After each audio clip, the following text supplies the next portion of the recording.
You're live. Hey there, NPCs! Welcome to the series premiere of our actual play of Shadowrun 6th World, Emerald Glitch. I'm your GM, Bob Dr. Meat Grinder Loper, and tonight we're starting the case of the Beleaguered Professor. I'm excited to get straight into our special guests, so let's get started.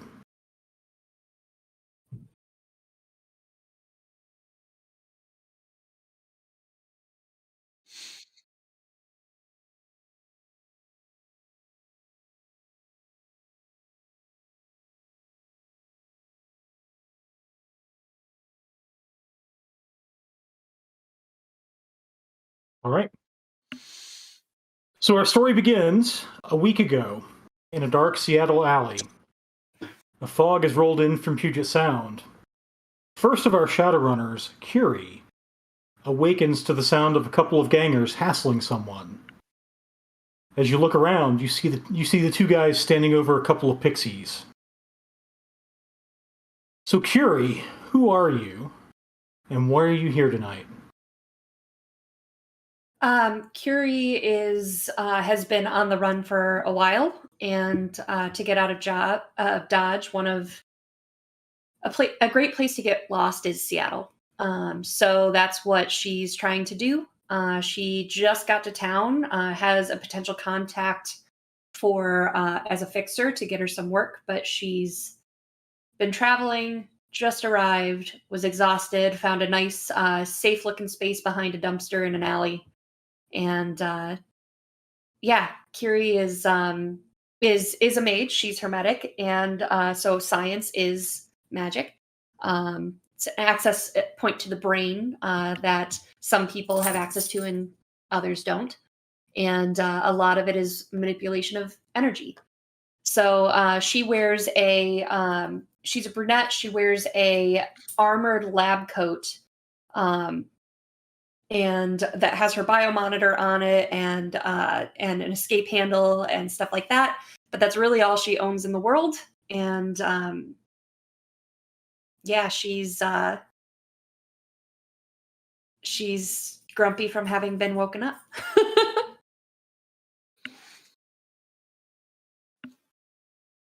So the hassling goes on. You hear, "Give us the stuff now!"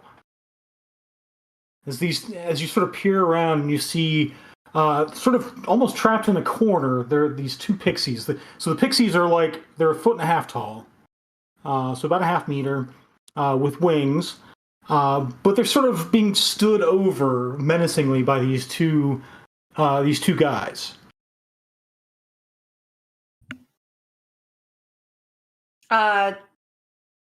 I'll kind of just stay peeked out from behind the dumpster so that I have some cover, and say,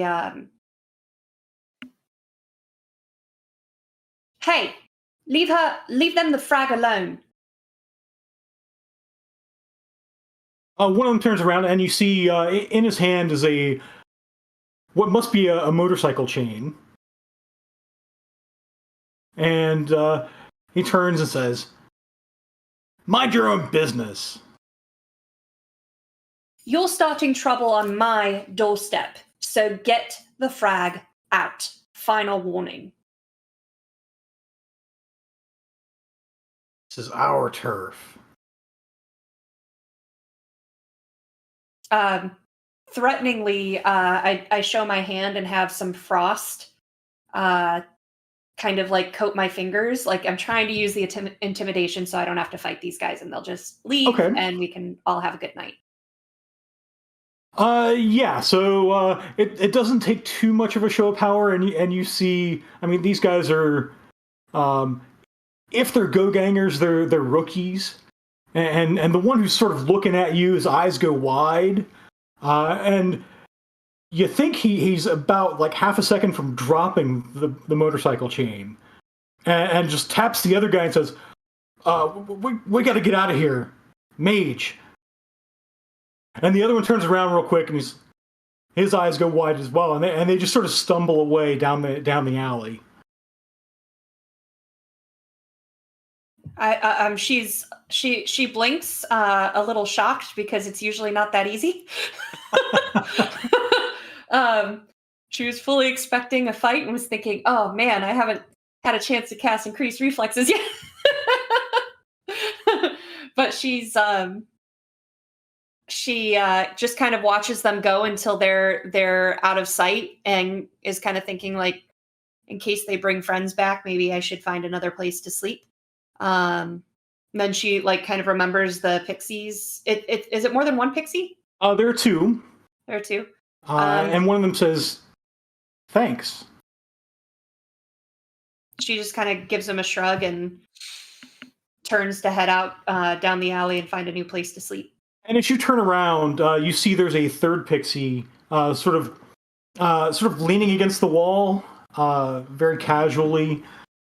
Says, so she says, "Nice moves. You looking for work?" At the nice moves, like she's like kind of makes a face 'cause she's like, I didn't do anything. But when at the offer of work, she kind of tilts her head and her ears perk up as she says, "What do you have in mind?" That's the look I'm interested in. Name's Trouble. And you are? You can call me Curie. Ask me your comm code. There's always work for someone with talent. She kind of thinks about it and blinks. She does send it, but she'll comment, "I'm looking for work, not trouble." Well, frequently one comes with the other. Fair At least the enough. stuff you get paid for. All right, well. You'll be less happy when you meet toil then. She groans at the wordplay and she says, "Just leave double and bubble at home." Ah, fair enough. Be seeing you then. And she sort of inches past you to go collect the other two, her two friends apparently. I don't even wait with my charisma of 2. I'm not known for being very friendly, so I just start walking away. Okay. No goodbyes. All right. So we pick up 2 days ago.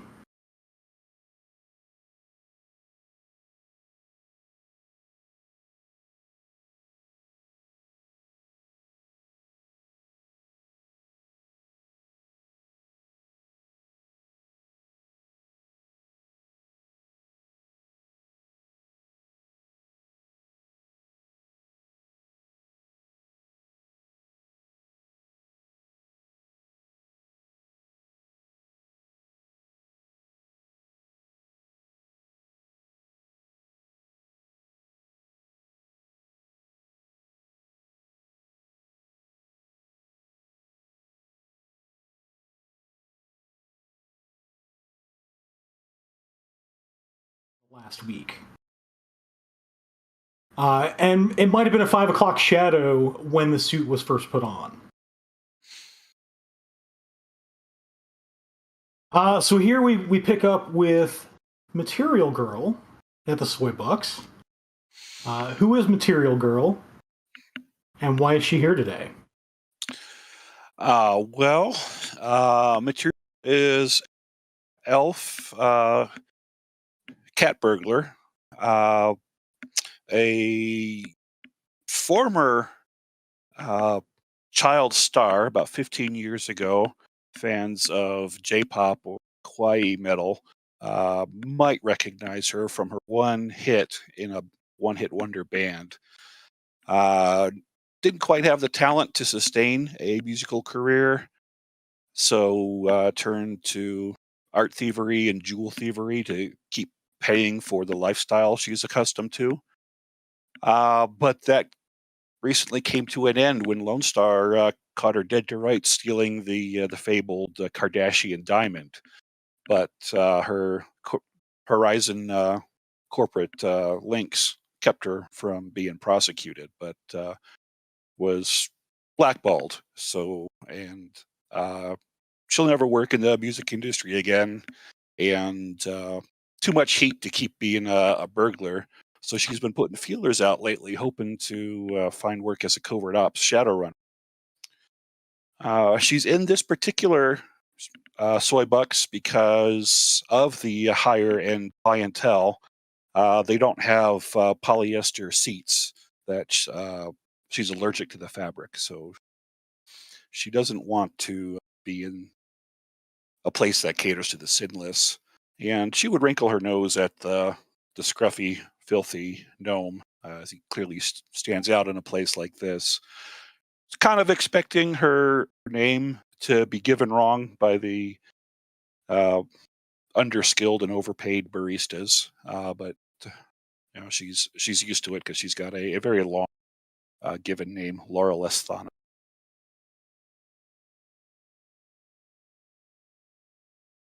Yeah, so sure enough, that name is completely butchered. That's the name you give.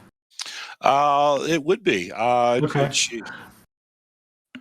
Kind of a glimmer of hope that somebody looks over in adoration, but as usual, nobody does. But yeah, come up and get my drink. Yeah, so you get your drink, and you also see. So as you're starting to come up, you hear through your cyber ears this conversation that's going on between. Basically, the gnome is giving his order. He got in line like everybody else. He placed an order. Tall hot chocolate with almond milk for Redstone. And by the time you get to the counter to pick up yours, the barista's also placed the cup labeled Redstone on the counter. And it's at this point you realize, they didn't make a drink for him. They just pulled something from under the counter. And so you reach for yours. Yeah. You're pretty sure they made yours to order.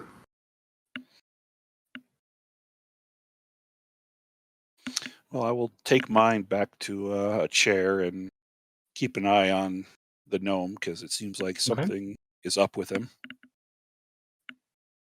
Yeah, so sure enough, he sort of makes his way around, and by the time he gets there, it's been a couple of minutes, and he goes to pick up the small cup labeled Redstone, and he sort of wrinkles his nose at it. He almost gets to take a drink, and you can see he's kind of twitching at this point. He almost flips out. Basically, he starts to say a little too loud, this isn't hot, and it's certainly not chocolate. You, barista. And you notice the barista behind the counter is completely ignoring him. So he repeats it a little bit louder. This isn't hot and it's not chocolate. And eventually he flings the cup across the counter and smacks her in across the shoulder. And of course the cup bursts. And you can tell, sure enough, it doesn't have that sort of thickness of good hot chocolate. It looks more like weak coffee. And he barely breaks stride. He throws it, and he's on his way out the door. Okay. Well, maybe for the best for it, because that's the kind of thing that'll draw a security response in this part of town. And then you see the barista sort of excuses herself to go clean myself up.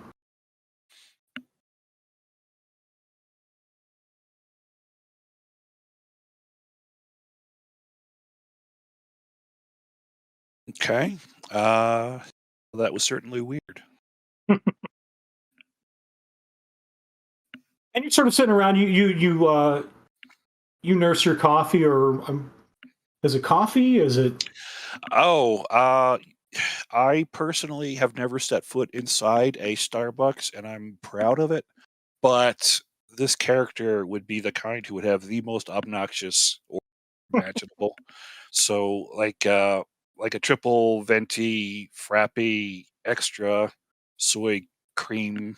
I don't even know how to make it sound With four accurate. pumps and Yes, yes, yeah, not or like 3.5, not 4, not 3, 3.5. precisely 3.5. All right. So I mean, it's a soy bucks, and they got your order a little wrong because it was very complicated.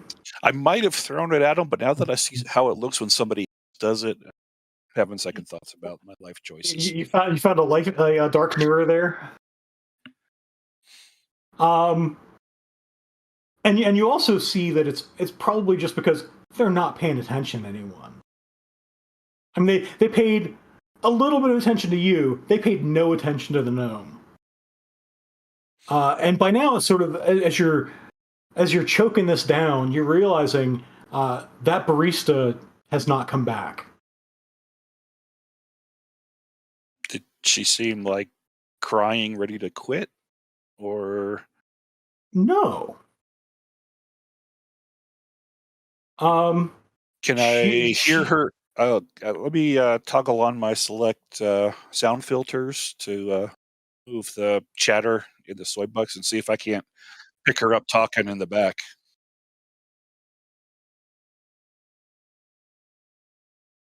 All right. So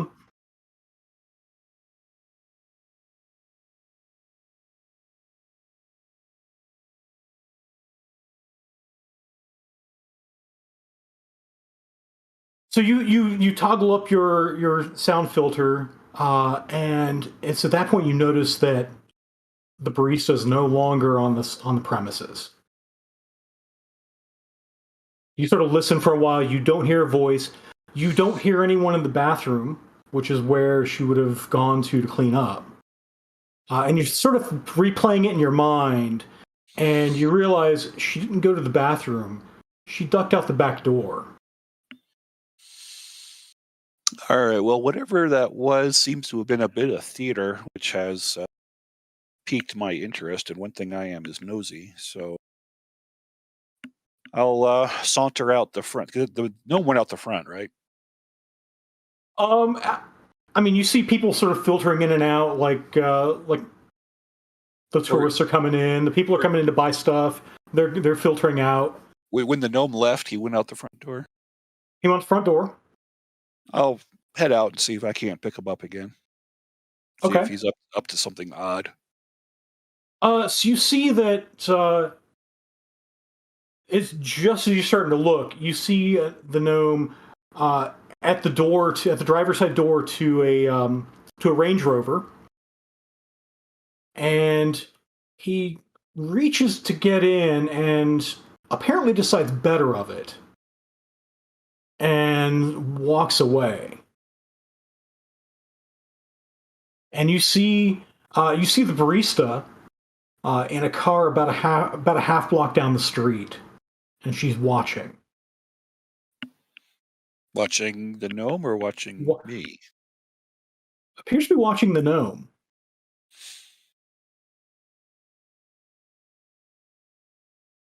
Okay. And with that strange encounter, we will proceed to the next strange encounter. 3 hours ago.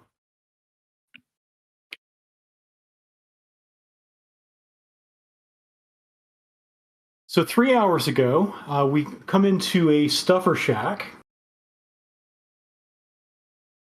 It's late night, but not.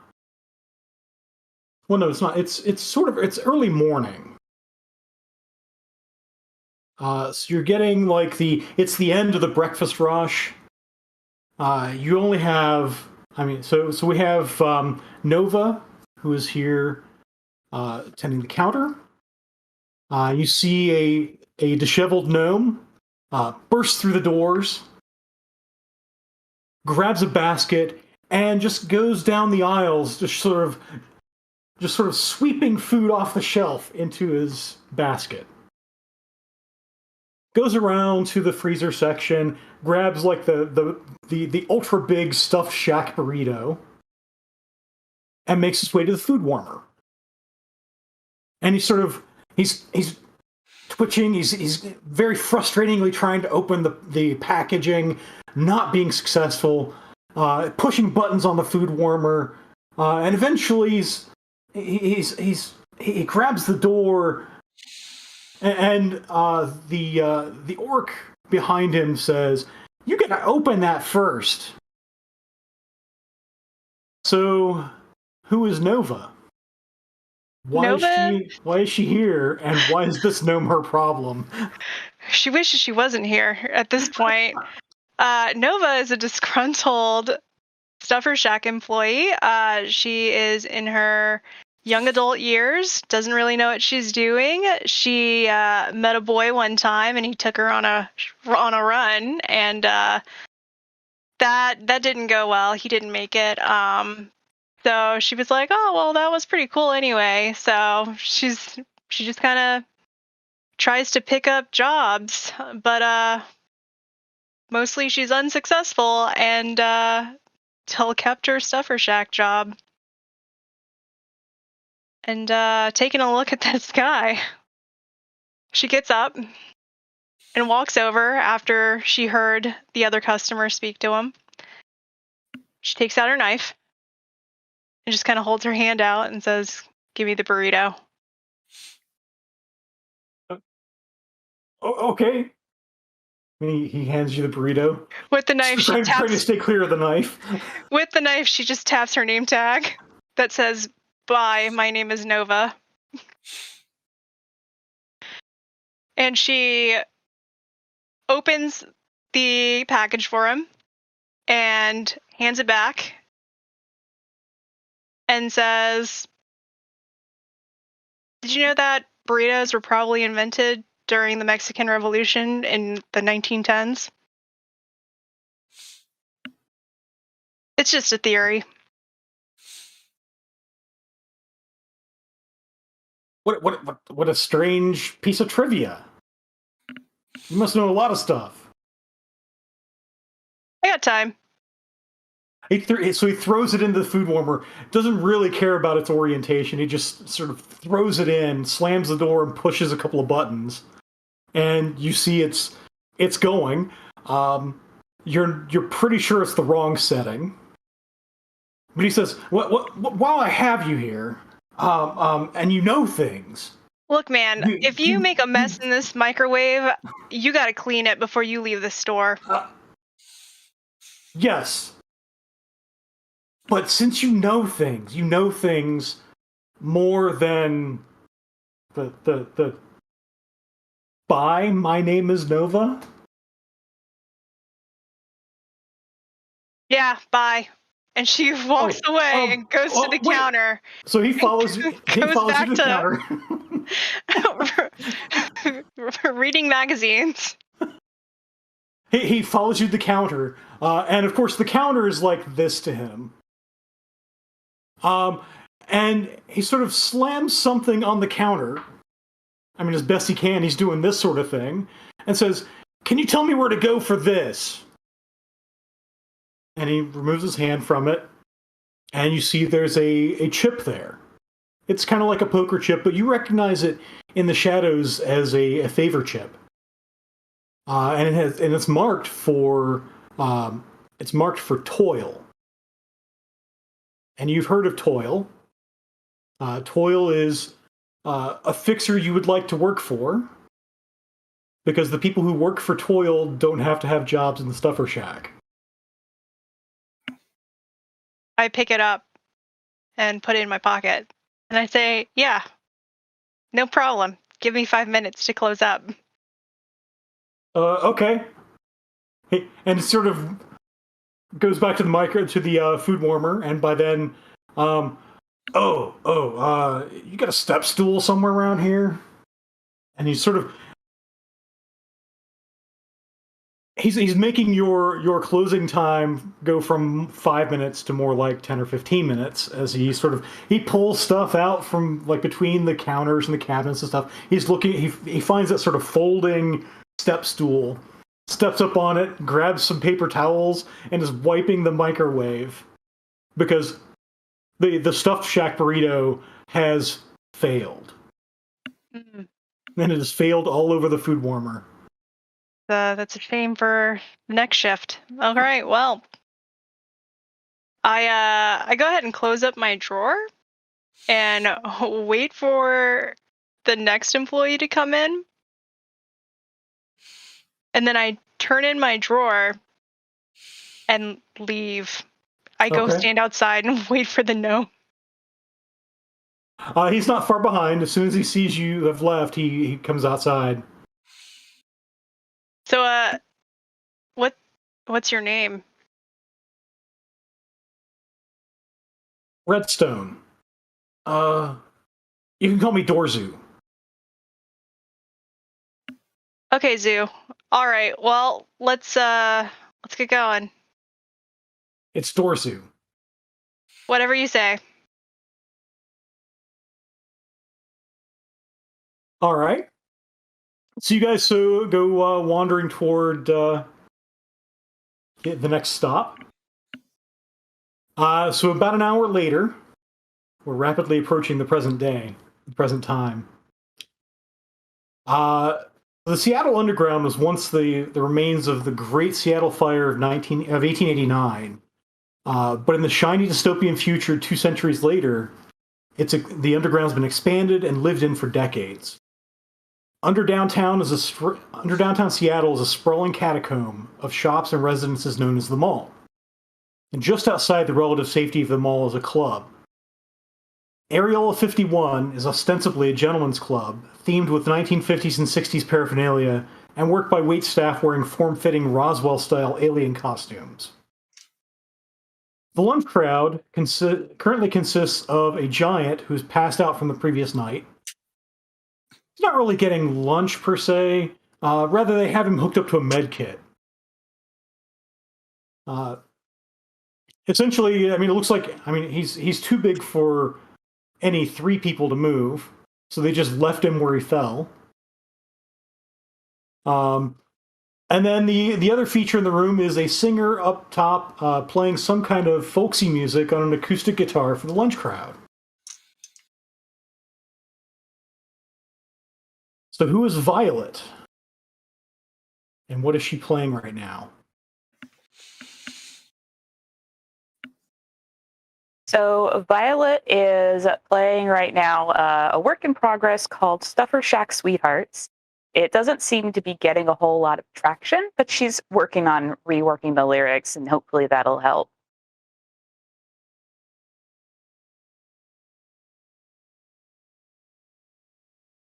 All right, and who is Violet? Violet is a former Horizon kid, and she's out in Seattle for reasons maybe unknown exactly to her, but she definitely is trying to make her way and up her Seattle Horizon hip score, which is the Horizon social media. And so she's trying to get her brand going, but it's slow going, being outside of the corp right now. And she sings country style songs, and she's got a blue acoustic guitar. Okay. So you're playing Stuffer Shack Sweethearts. That's the name of the song? That is the current working title, yes. Okay. So you're playing Stuffer Shack Sweethearts when you see a Stuffer Shack employee walk in, followed very closely by a very disheveled gnome. And they sort of sit down. They sit down at a table, and as you play Stufferjack Sweethearts. It's all feeling very real now. Why don't you go ahead and make what is the first roll of our campaign? Make a performance test, please. All right. I got 9 hits on my performance test, Okay. and my dice pool of 15. All right. Wow.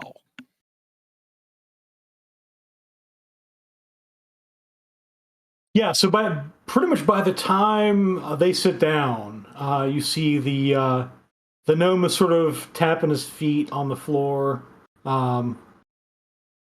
He found the lowest chair he could, and he sort of you can't tell if it's like full on tapping or if it's like he's swinging his feet and occasionally they touch the floor.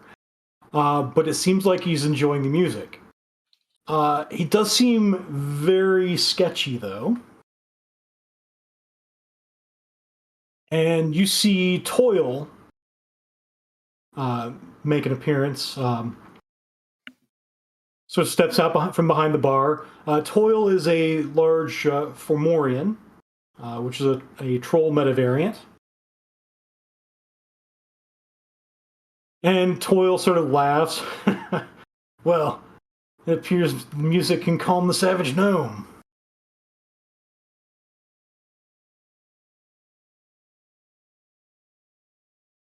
And Well, I'm glad somebody likes it. Ooh, you like this? what? I mean, I get it. The beat's good, but have you heard these lyrics? I would never date my coworkers. I wouldn't date me. Oh yeah, this song's about you. No. Sure. Mm-hmm. Yep. You've been here before. That's awesome. Where are we again?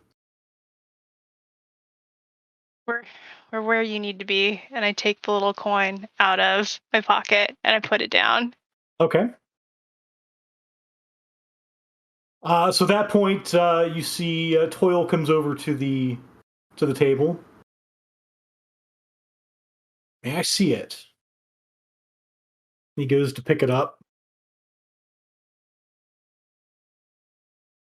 He flips it back over his shoulder, and as soon as it like arcs above his shoulder, a pixie comes over and takes it. The pixie you also recognize as Trouble. Trouble scans the coin. It's real, boss. At that point, Toil motions to Violet to come on down.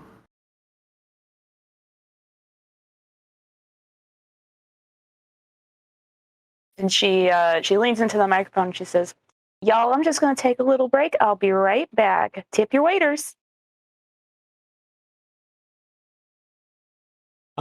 You see a couple of people in the lunch crowd.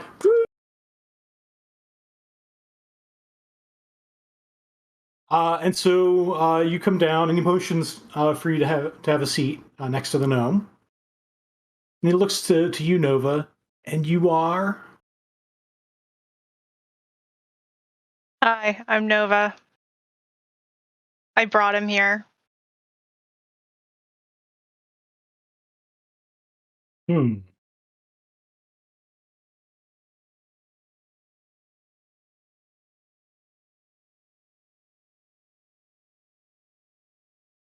So let me make a couple of calls. I think you know how to use a med kit. Yeah, definitely. Okay. He pulls up a med kit. Hook him up to it. I think he's on some stuff. Okay. And you look over, and by now the gnome is unconscious.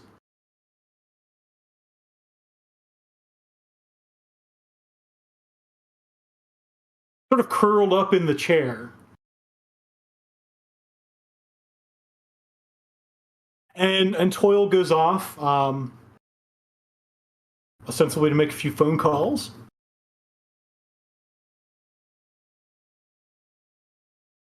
And then once he sees that you've hooked up the gnome to the med kit, he motions for the two of you to come over.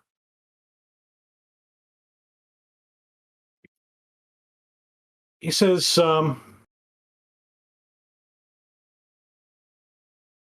"This is definitely a recruitment special. I mean, I don't know where he got this or how, but I need you guys to look into this. You're going to need a mage, and I think I know another person to help out."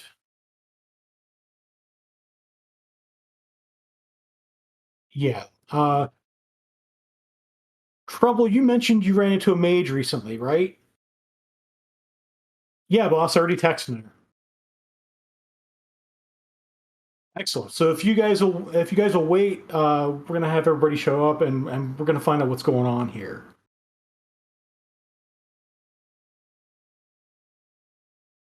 And so with that, we come to the present time.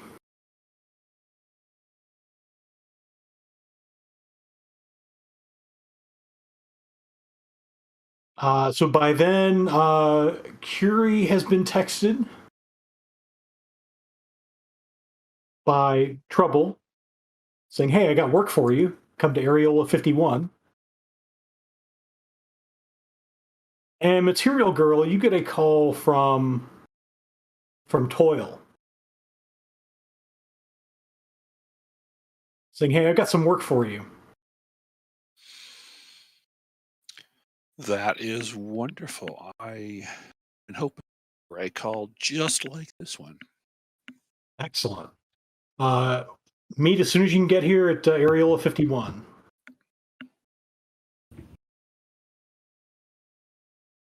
All right, so the all of you gather at the table in the club, and Toil says, "The gnome over there," and he points to a disheveled gnome whom Material Girl recognizes. Is it the exact same? It is the same gnome. But is it the exact same suit too? It is the same suit. And he is probably not shaved anymore since the last time you saw him either. Praise Ghost for not having olfactory augmentation. But he is hooked up to a med kit, and he is sleeping or unconscious. And so Toil says, "That gnome had this. I owe him a favor. And so I need you guys to figure out what's going on with him."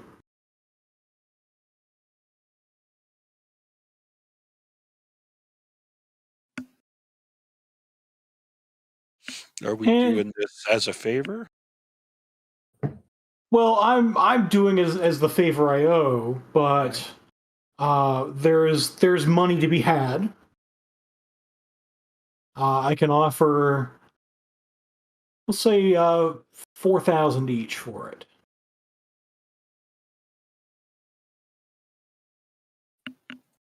I look around the table, trying to identify which one of my companions is going to be the one that goes, "Actually."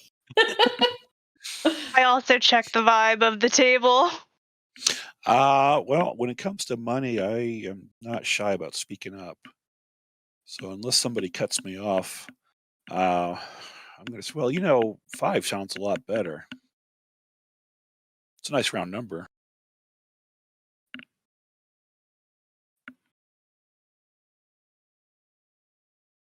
All right, go ahead and make a negotiation test.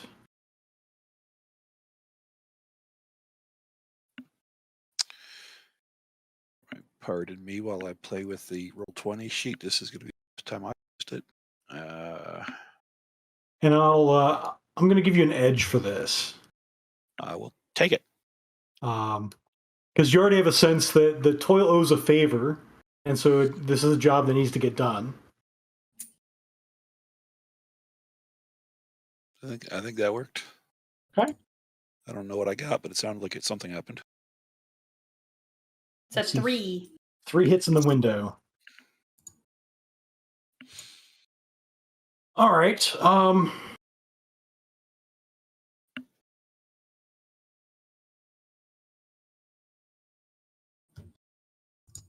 I mean, I always knew you were going to cost me money. 5 it is.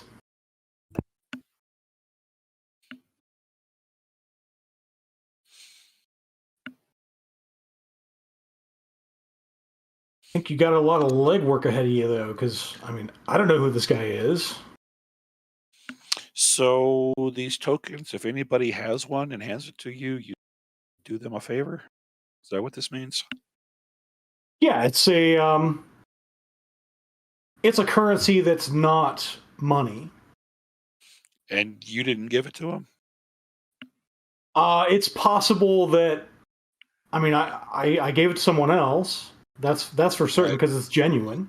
It's possible that someone else owed somebody a favor and paid it forward, so to speak. It happens every once in a while. I'm a little insulted though, because I mean, usually people keep the chips that I give them. I mean, I'll take it back if it'll make you feel better.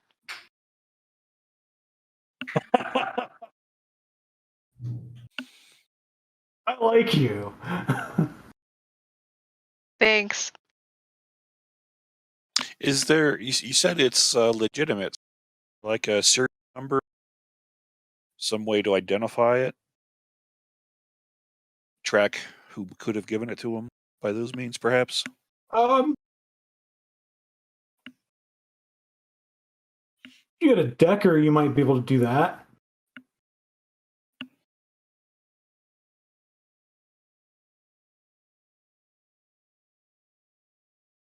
So, just so I'm clear, Mr. Toil, you are asking us for 5,000 new yen apiece to just figure out what's going on with this gentleman?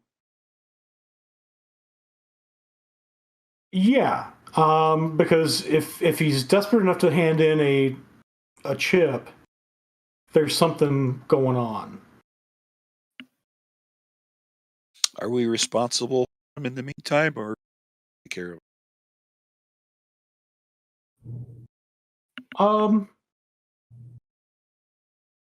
I mean, I'm not going to take care of him.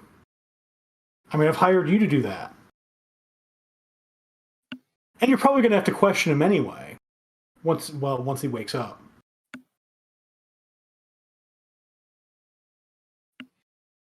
All right. So figure out what's wrong, what his issue is, and then solve that issue.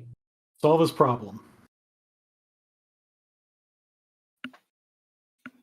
If it ends up being a larger problem than we anticipate up front, I'm certain you would be willing to compensate us additionally and accordingly. If it ends up being a bigger favor, yeah, we'll have to work something out. Let's hope it's a relatively small favor. But 20,000 new yen buys a fair amount of problem solving. Yeah, let's I'm down for it, so the rest of you? I'm in. I'm in for 5,000 new yen. I'm always looking to make new friends. Done and done. So with that, we'll go to a quick 5-minute break. When we come back, we'll begin the runner's investigation. And welcome back. We have just negotiated our team of runners' first job. now they kind of have to figure out what that job actually entails. All they have so far is this disheveled gnome who's acting very sketchy until he's now asleep, hooked up to a med kit. But he had a favor chip for Toil. So Toil has hired you to figure out and solve this gnome's problem. I would like to ask Toil if this club is a friendly place, or can we not use it? What do you mean by friendly place? I mean, everybody's friendly here. Is it your place? I own a piece of it. I own enough of it that is friendly. Can we make use of the manager's office while we this guy rather than out here? Yeah. Yeah, that'd be fine.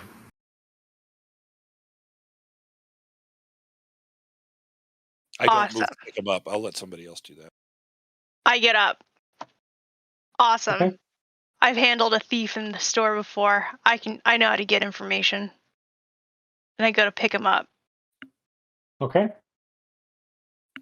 And then I take him to the manager's office. So you pick him up, and he's sort of... Mm-hmm. And then I shake him, trying to wake him up. Well, before you wake him up, let's rifle his pockets so he doesn't object. I turn him upside down and I shake him. I don't know that that's a very dignified way to treat someone who's going to be making some money for us. Well, he's not a really dignified person. And yet, that's what happens. Okay. So so you turn him upside down and shake him. Out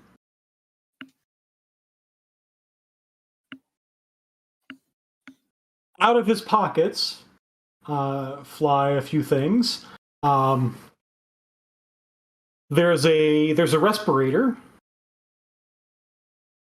So in the time of, acid rain and pollution, you have he has a face mask. He has a little bottle, little pill bottle labeled Psyche. His glasses fall off. He was wearing glasses. His comlink flies out of his pocket. And his holdout pistol falls out of its holster onto the floor. Yeah, but that's like a big gun in his hands. Yeah, it's, a holdout pistol for a human. This is a heavy pistol for a gnome. You recognize it as a cult secret agent. It is under normal circumstances, it's very concealable, and it does not get picked up in mad scanners. And does he wake up being shaken upside down? It takes quite a bit of shaking to wake him up. But unhand me this instant. I lay him down on the desk. That's probably in there. Oh. Hey, Zoo. Good morning.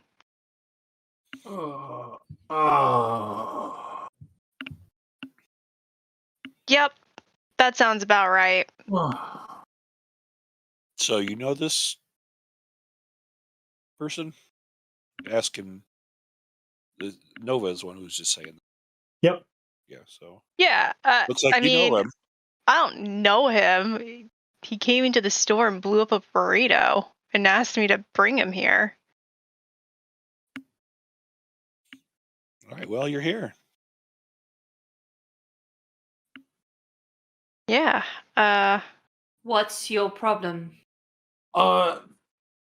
There are people trying to mess with my life. Can you be more specific? Like a Shadowrunner team. Chummer. He sort of swings his legs up, so he's sort of sitting up on the desk with his feet over the edge. Yeah,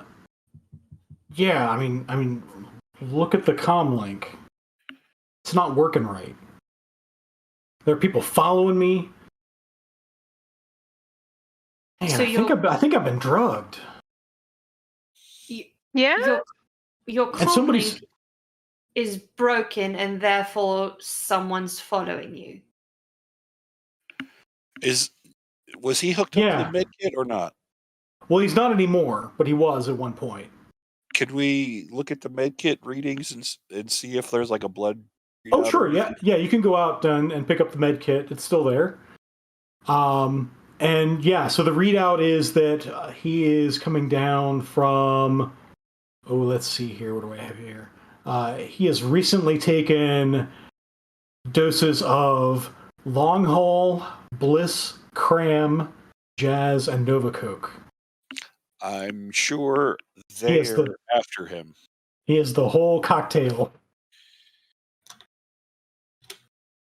Okay. In amounts that normally would be dangerous. So are these recreational habits, or what's going on with that? Point out the readings to him. I don't take any of that stuff. I Did at least once. I picked the bottle up that Nova shook out of him and open it to see if there's like a mixture of pills inside. I'll take the psyche, he says. And yeah, you probably recognize the psyche pills. They're in fairly common use among mages, academics, and so forth. Just seeing if it had supplemental pills. You don't see anything supplemental in there. Okay. It appears to be just psyche. So, Zoo, we go back a few hours now. What time is it? What day is it? It's Thursday at it's a Thursday. 4 p.m. But yeah. So okay, who gave you the token? I got that about a month ago. There was a guy came in and asked for some help decrypting a file. Oh. And is that why you wanted to come here, to turn that chip in? I mean, he said if I ever got in trouble, to turn the chip in. No, and I'm in trouble.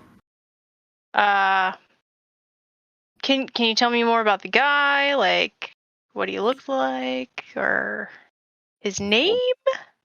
More about these people after you. He only introduced himself as Mike. Mike. He was a human male. Looked kind of. I mean, he was dressed like every other grad student. Dressed just he had clothes on. T-shirt, jeans, sneakers. Okay, casual. All right. This guy had a hoodie on. No, it was the one of the rain cloaks. During the course of our conversation, I want to make sure I'm recording his voice well enough to get a good voice print, so I can imitate it in case I want to.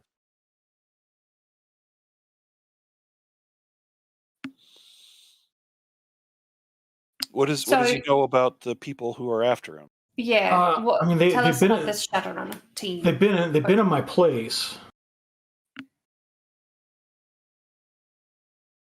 Can't put a finger on how I know that, but I know they've been in my place. What's your place? My apartment. That was about 2 weeks ago, and I think that's when it started. That's when it all started. I think I started feeling weird.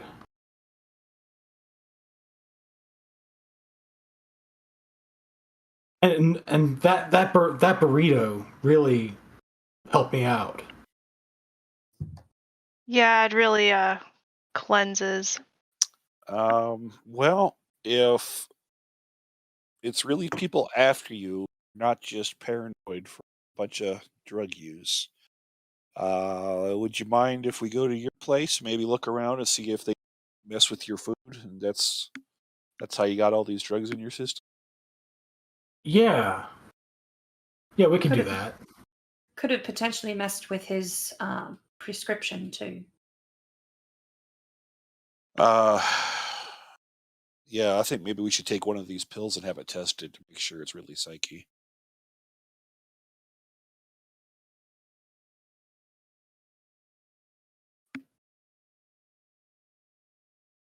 All right. Well, does anyone have a way to get drugs Uh, tested?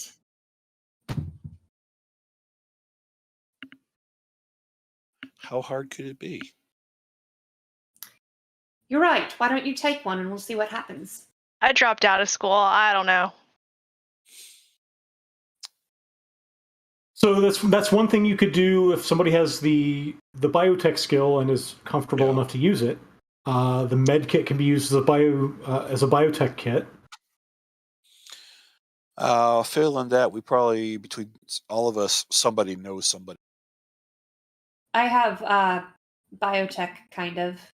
I have a good logic though, so I could try it. Well, why don't you do it while we got the med kit? Ugh. All right, I crack open one of the pills and start playing with the powder and. Okay. So you'll get an edge for the med kit. Okay. Here we go.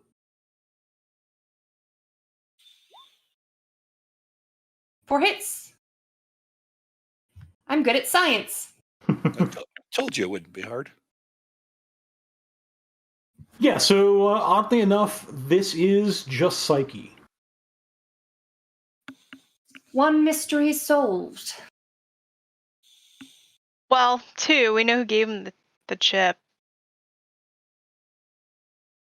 And the pill bottle does have a prescription label on it. Okay. Does the prescription label have a name or an address? For who filled it? Or who Yeah. it belongs to? So it is prescribed to a Dorzu Redstone.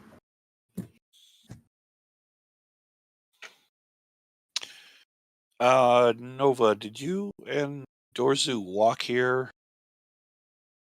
Yeah, do you think I can afford a car? Or bus ticket? How far is your place, Dorzu? That's over in, where are we? The underground. You have to be more specific. We're at Areola 51.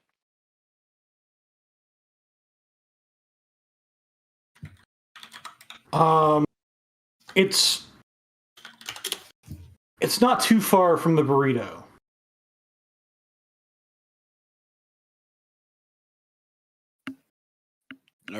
Does the burrito? Are we walking there? He must live near my job. Is that what he means by the burrito? Probably. Yeah. So it's across the way in Bellevue, but just across the way. Well, it sounds like we're walking. I mean, can we hail a cab? I mean, you got cab money? He sort of jumps down and goes to pick up his comm link. Hang on a second, and he flips it over, and you see as he flips it over, it's been modified. He's actually put in a hard switch for it. So he flips the switch and flips it back, and apparently it's forcing it's a power cycle. The whole thing is rebooting, and eventually comes up. And he opens his SIN, and he's got some money to pay for cab fare. It's like, yeah, I'm good. All right. Well, And if you've got cab money, So it we'll need a on a- larger cab. Do you Well, have I a- don't do public transportation. Unfortunately, I can't take all of us on a motorcycle. I mean, the cab's Well, not if you've public. got your own, We're paying for it.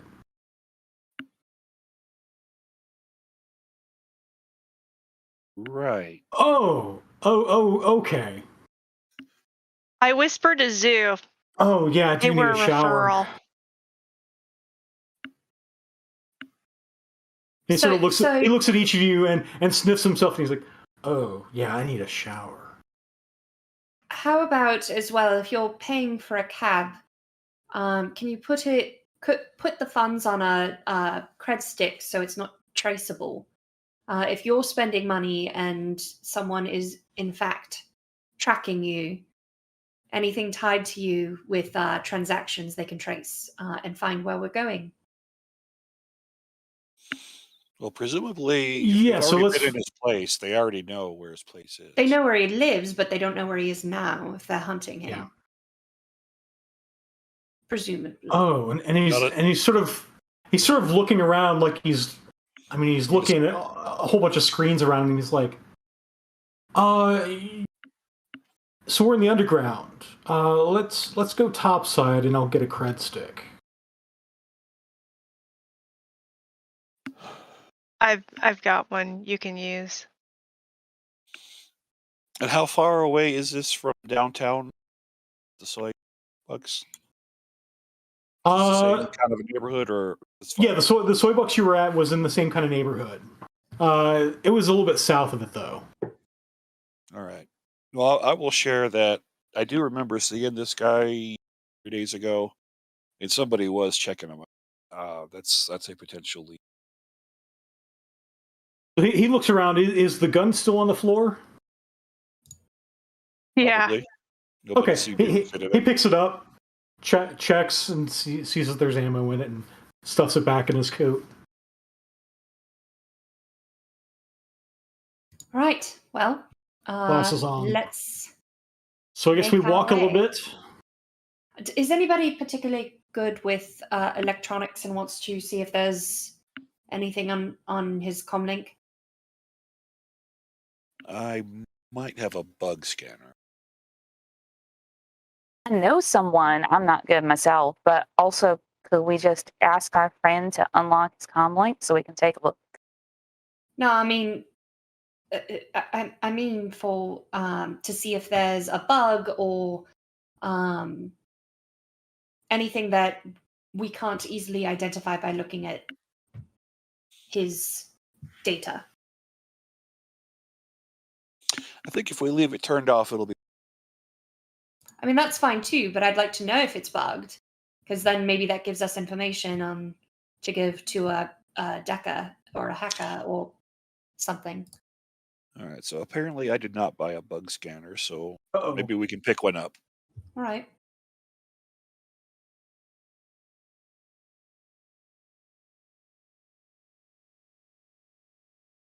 Happy to call my friend if y'all need me to. Just let me know what you want to do. Well, Let's let's head to wait. his place. Let's start there. Yeah. So apologies. We have a bit of a walk, and it's going to be. I mean, I'm slow. I thought you were paying for a taxi.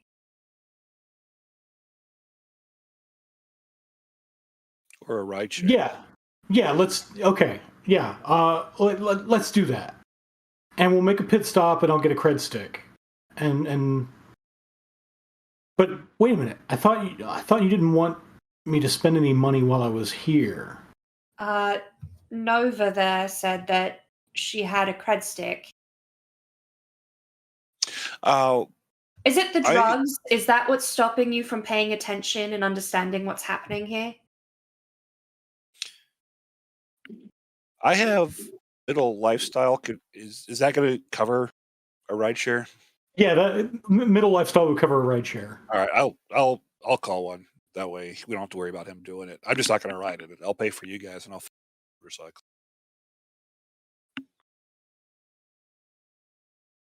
Cool. Sounds good. All right. Well, let's get going.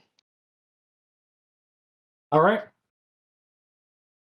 So you all pile into the rideshare.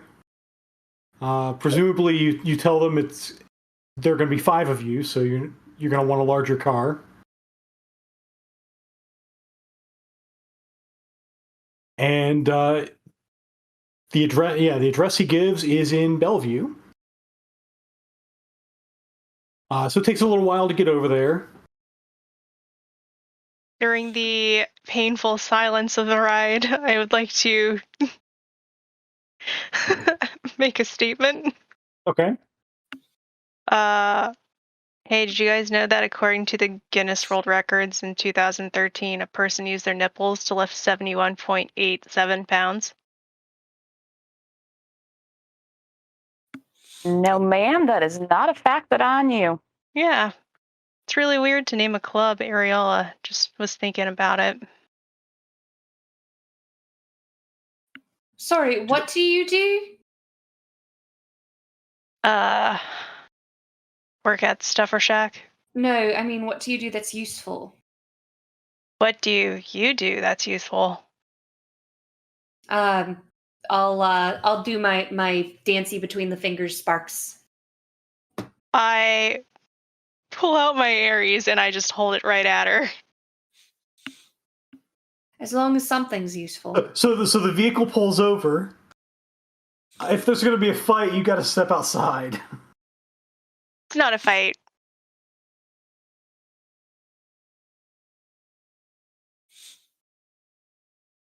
Takes 2 people to have a fight. Yeah. Aren't you on your motorcycle? I am. But I got an ARC. Okay, so you are not actually in the vehicle. Okay. I am actually got to decide who to get in touch with. I think a fixer is probably a particularly good contact to get in touch with. See if they can arrange for a drone dash delivery bug scanner.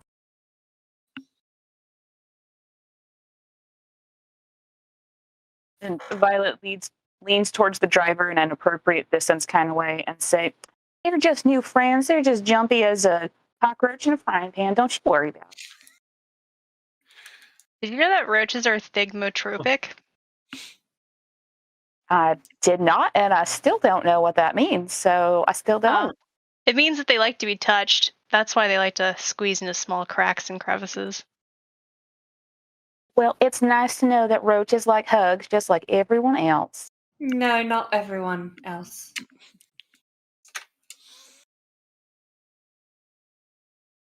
So yes, your fixer does say the bug scanner's no problem. You can pay book price for that. That'll be fine. All right.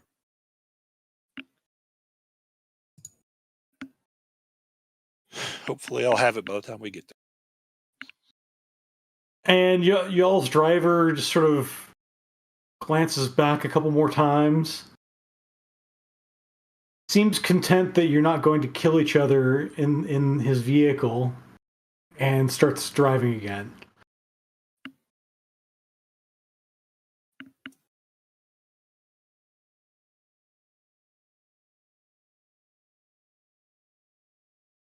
And then it's a very uncomfortable silence all the way there. Did you know that taxi cabs were invented in 1897? No, it was so much more comfortable when there was not talking.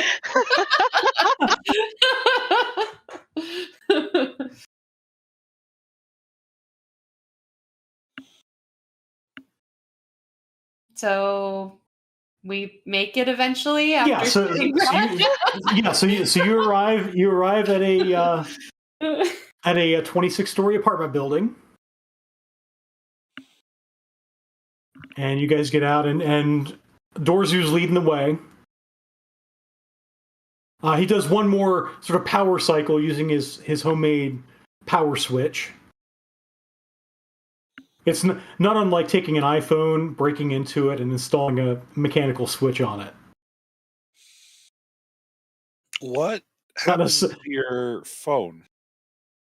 It keeps getting hacked. Somebody's got some. I tell you, since that latest OS patch, it's been incredibly vulnerable. What do you do, Redstone? I'm a professor at UW. Physics. I think slightly And- higher of him now. People are bothering you in your apartment and not at the campus.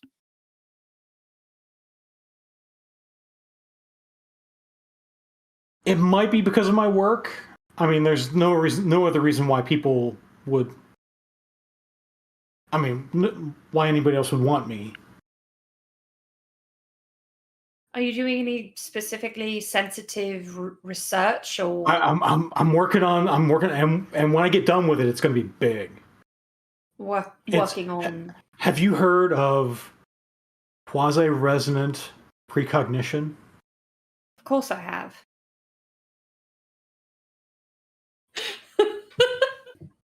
Go and make a contest. I like knowing all the things. Let me see what knowledge skills you have. See if I can grant you History. English, Latin. Nope. You know the root words in some of those words. I could make a guess of what it's about. All right, I don't have deception. I don't usually lie. So Okay. charisma. Here's my 2 dice. Or no, it's intelligence, or is it Charisma. logic rather? You could do a logic test. All right, I have 5 dice for that. I'll risk it for the biscuit. How'd I do? 2. All right.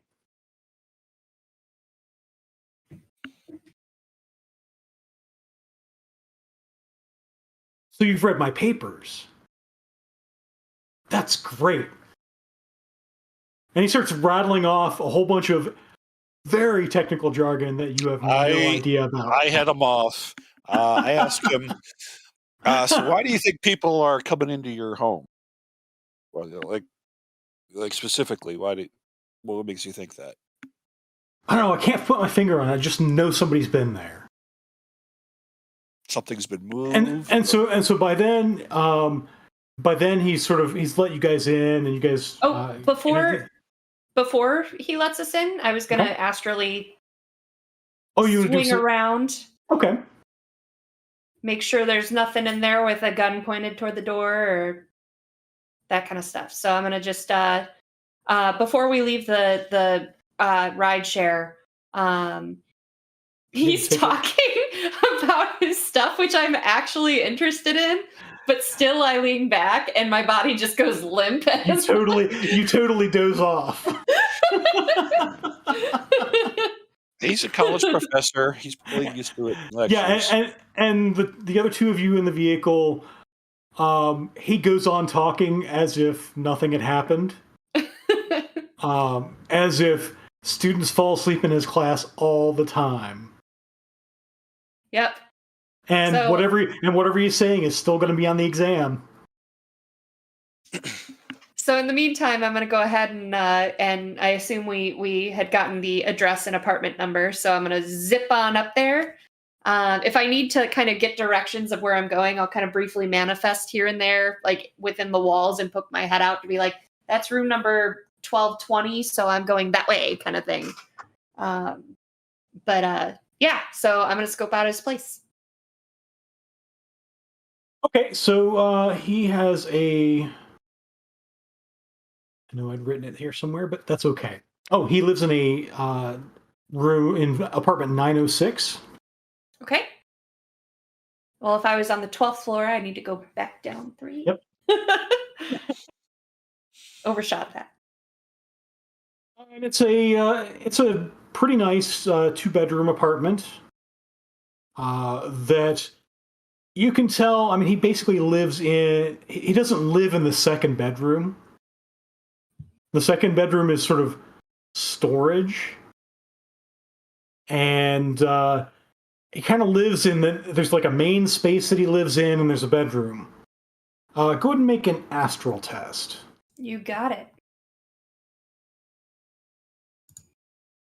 Oof, only 1. I've got lots of edge to spend. Let's do some edge. What did I roll? Do I want to move some of those to a? I have 2 4s. Could I spend edge to move, or 3 4s? Could I spend edge to move some of those to 5s? Let's see. You can. All right. So I think is it 1 edge? It's 2 each? per. 2 per. All right. So I'm going to go ahead and do. I'm just taking a quick look. So I'm just going to spend 2 edge for now, and get that to a 2. I feel decent about a 2. It's about a 2. All right. At least, like, I'm not going to miss someone standing in the living room, right? Like, right. That's entirely true. Yeah. So you go through here, and it's I mean, it's a place that's been lived in, so it's not like totally sterile. You find that I mean, as you leave your body, you sort of incidentally sense him. So I'll give you this as well, as you incidentally sense him on your way out. He is mundane, and he has aluminum bone lacing. Cool. Okay. So he's got sort of dark linings to his skeletal structure. Yep, he can take a punch better than I can. And then you sort of zip up and you find the apartment. You do find there are sections of the building that are warded, but the whole building is not. Interesting. And 906 is not warded. And what you can see without actually getting too close is that there are individual apartments that people have warded. There's mages, yeah. Yeah. This is not one. You don't see any wards. You do, however, as you enter, you don't see any life forms in here. You do see, however, some residue and up in one of the corners in the living space where there would have been a watcher. Ooh. If I see that, I want to go ahead and go a little deeper. I have astral signatures. Okay. So I'm going to roll for that. And you can take 1 edge for that. Ooh, for the okay. previous sensing. Cool, and I just rolled another 1 with my 11 dice. That's awesome. Welcome back to Shadowrun, Sarah.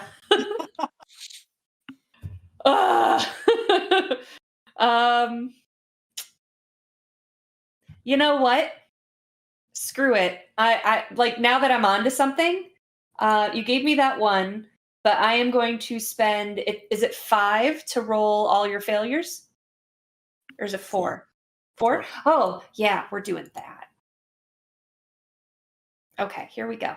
Yeah, it is 4 edge to reroll all your fails. Dice. And then I'm going to roll 10d6. Oop. I think I did that wrong, but that's okay. Let's see what happens. All right, that's 5 more hits. Oh, that's very nice. So now I'm at 6. That is very nice. Okay. I feel much more confident now. I'm like, yeah. What is that? Oh, I got something in my eyes. What is that?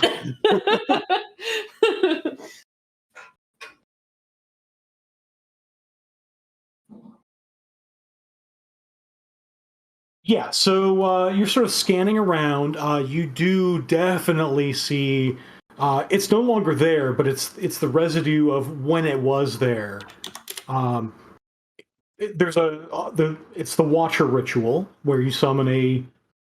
It's like a spirit, but a weaker version of it. It basically is there to just scout, and it's aptly named. It's a Watcher. Mm-hmm. And let's see. It would have been a fairly weak one, maybe force 2 or 3. Is it tied to an aura or anything where I could sense like, okay, this is this flavor of mage. Maybe I'll come across that another time. Yeah, since you rolled a total of 6 hits, you get to know all the things. All the things. Tell me everything about this Watcher. As I see on the sensing table, it only goes up to 5+. Yay! So this Watcher spirit, you're sort of piecing together what would have been the aura when it was around. And you haven't really seen, you've seen things like this from the shamanic traditions. It looks to be in the shape of a gecko or a frog. You see the frog that sort of clings to the wall with the really big eyes. That's what you get from it. And you do catch there is definitely an astral signature because it's due to a ritual. It doesn't let you trace it back to the person, but you might be able to recognize it again if you saw it again. Yeah, it's like that whiff of cologne where it's like, yeah, I've seen this before. Okay, cool. But the Watchers... And you get the sense that this has been repeatedly summoned here. Oh no. Or summoned and sent here, and that's you're probably about. It's been fairly cyclical, and you're probably about 3 hours out from the next arrival, if it keeps on schedule. Okay. Well, just to make sure, since there's not something here right now, I do want to check the rest of the rooms a little more deeply, and also the front door, and make sure that there's not something like waiting for him to show up and open up or whatever. Okay. Yeah. So the rest of the apartment comes up safe. Okay. Then I'll go from my sleepy time to straight up and be like, there's a Watcher spirit that's been summoned repeatedly. It's not there now. We probably have about 3 hours until the next one shows up. So the coast is clear magically for now. So they have been in my place. I knew it. Yeah, you're not wrong.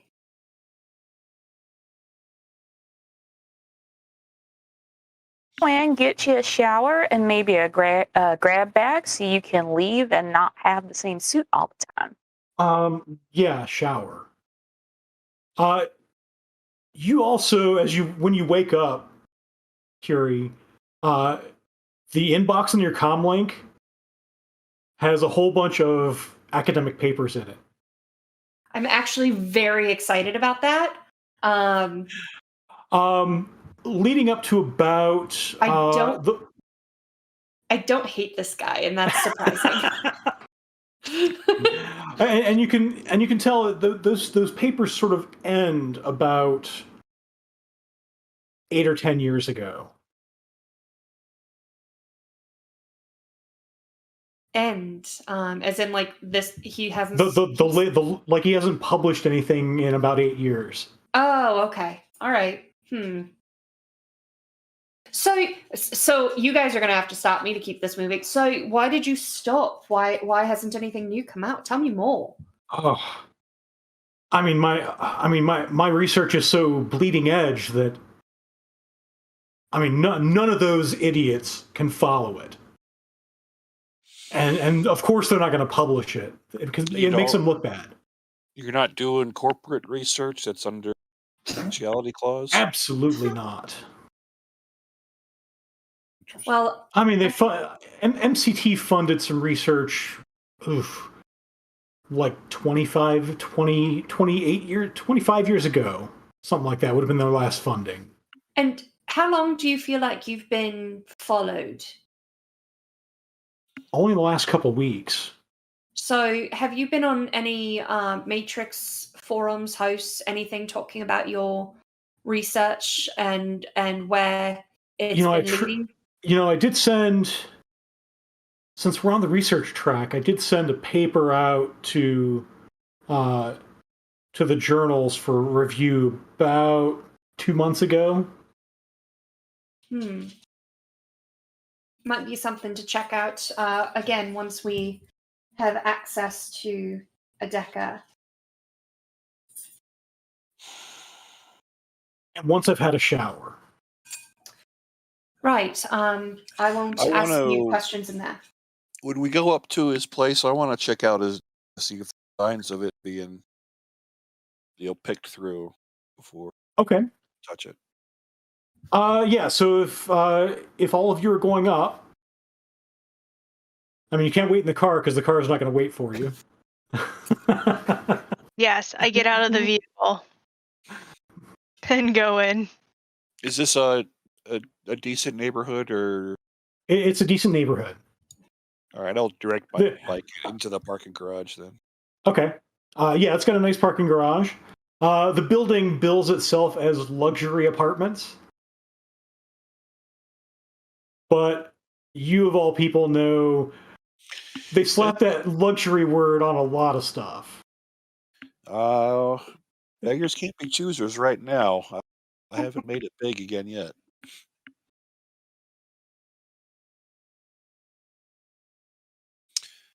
So you guys go right on in. Oh, I want to make sure the lock hasn't been messed with.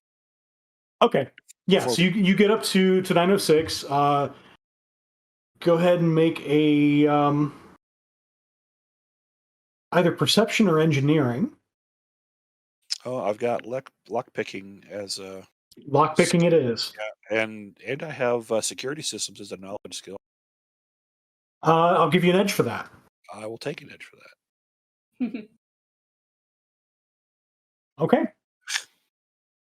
So you look it over and oof. Yeah, I'm not trying to pick it. I just want to see signs that it has. Yeah. You do not see any signs that it's been picked. Okay. No signs of forced entry in the door either. Yeah. Doesn't mean they didn't pop it with a matrix command. So, okay.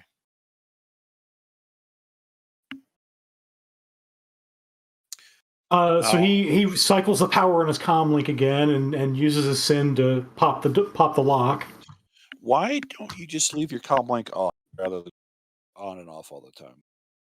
Well, I mean, I have to broadcast my SIN to get into the apartment, but so then he flips it off again. Yeah. Why don't you just leave it? Good idea. But oh. So you get the sense that this is a person who is thinking for the very first time about not having a SIN.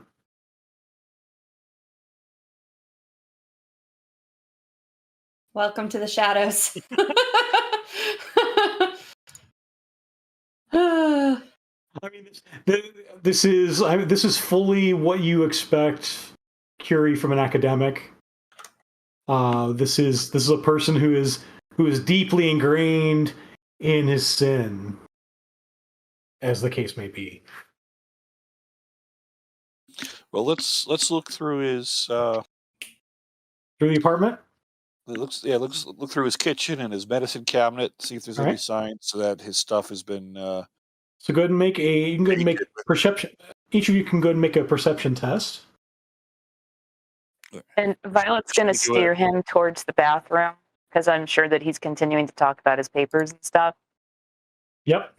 Encourage him to go take a shower. Okay. Or why don't we do it as a teamwork so we work together?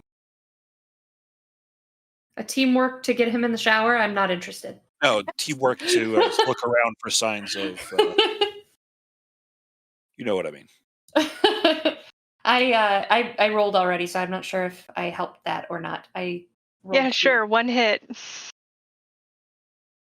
All right. Well, if you guys want to help me, I'll take your hits as help. There you go. You can have it. Let's do that. I'll give you 5 more. Oh well. Well, I can't take that many. But why don't you roll 5? You have your 5 hit. We'll see what. How do you give bonus dice on this character sheet? Turn on modifiers at the very top. And then click on perception, and then it should give you a little pop-up. Bonus modifier, just +4 dice. +4 hits. All right. All right. So you got 5. I got 6 with the help. Okay. Yay! We have eyeballs. Yeah, so you're sort of, as you sort of guide him toward the bathroom and do your scan of the apartment, you do find a couple of things. Because you have brought your lockpicking skill to bear previously, you do notice the soy paste dispenser has been tampered with.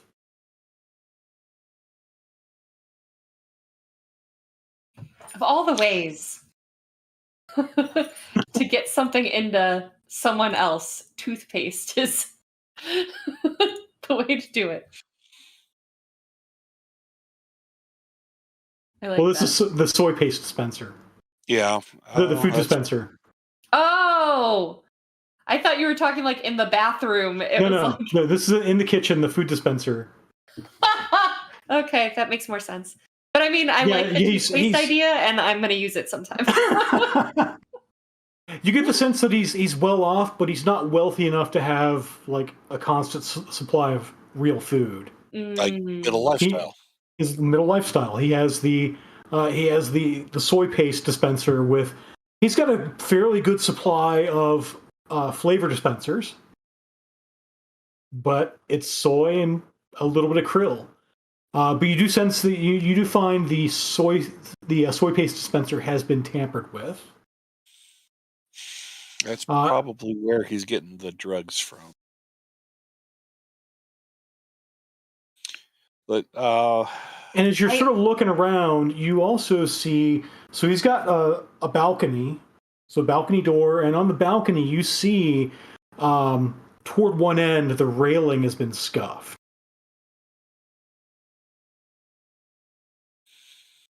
Well, check out the glass, the whatever the door is for the balcony, because that's where they're coming in and out.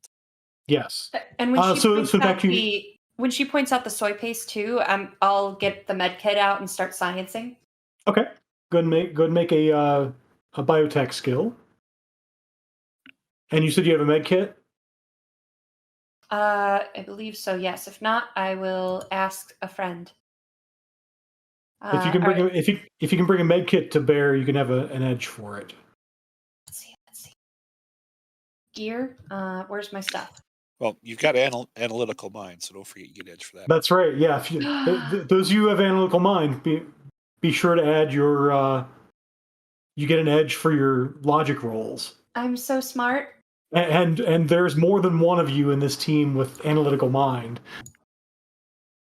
It doesn't look like I have a med kit, so okay. I will have to borrow one.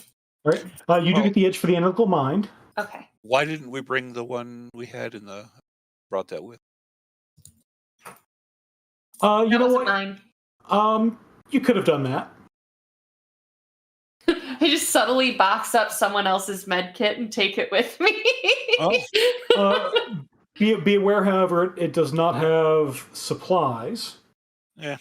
Its supplies have run out, so you can't use it for healing until you recharge it. You get those at a stuffer shack. That's fine. Yeah. Okay. You do notice the balcony door has been picked. Possibly on several occasions. Yeah.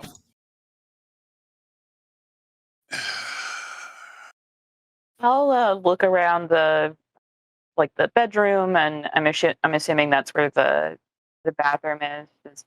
After I make sure that he does what he says he's going to do, and go in to take a shower. Yep. You do hear the shower running.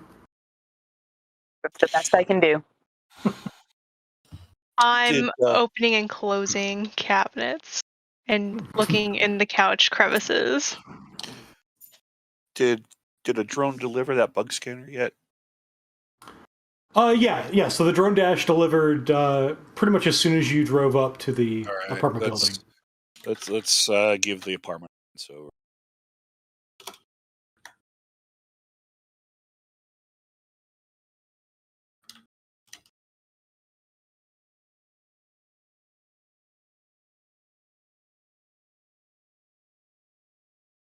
Opening the cabinets, you do see he has a decent supply of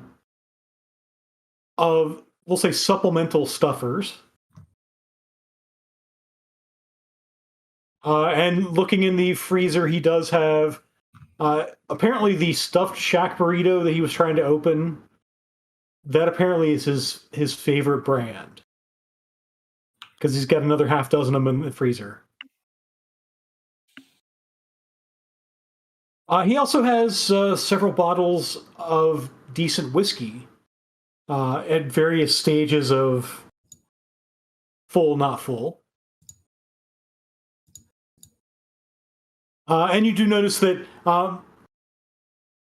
it's mostly the lower cabinets that are filled. You go by and you open the upper cabinet. The upper cabinets are empty because this apartment was made for humans and not gnomes. It's extra spacious. Yeah. I'd still store stuff up there that like you don't need, like seasonal blankets and clothing and like me. Okay. All right. Well, So you run the bug scanner through. yeah, now I see why I didn't. You guys are going to like this. You ready for this roll?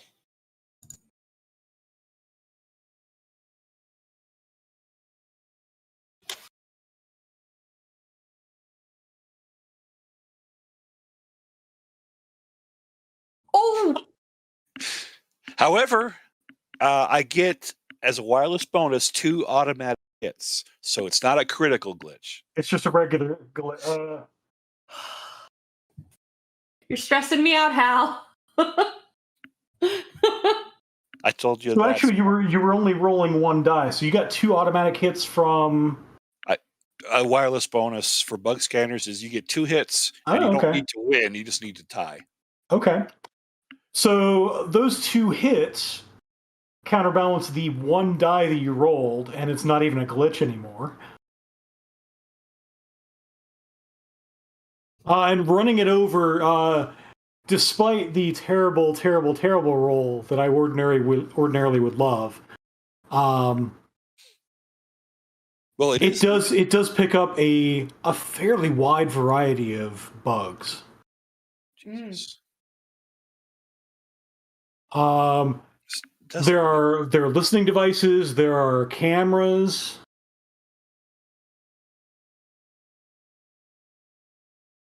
All right. Throughout the place. Yeah. All right. So what I wanted to do was leave him here and then ambush whoever comes in 3 hours, but they already know. So we need to, after he's done with his shower, just evacuate him somewhere. We probably ought to go check out his office sooner than later as well, because whoever's messing with him probably knows he's got protection now.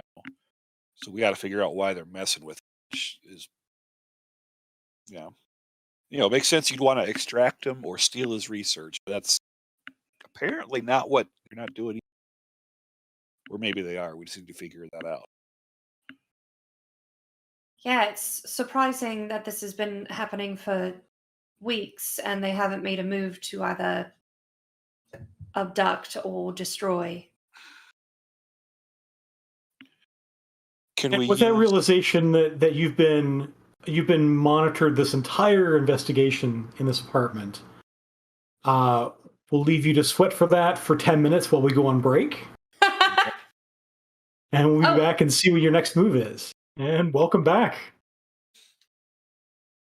We've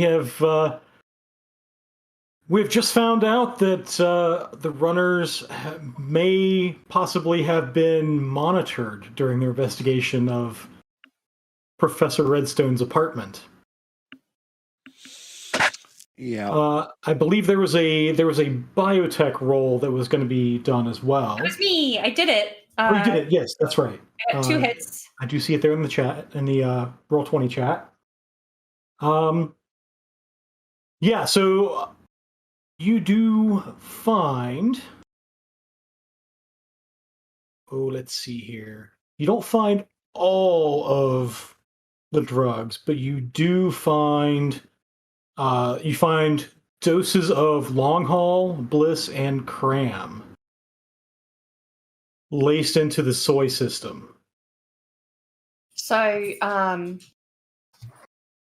not sure if there's another method or if we are, or if I just don't have the tools to find all of the drugs, but the soy paste is definitely.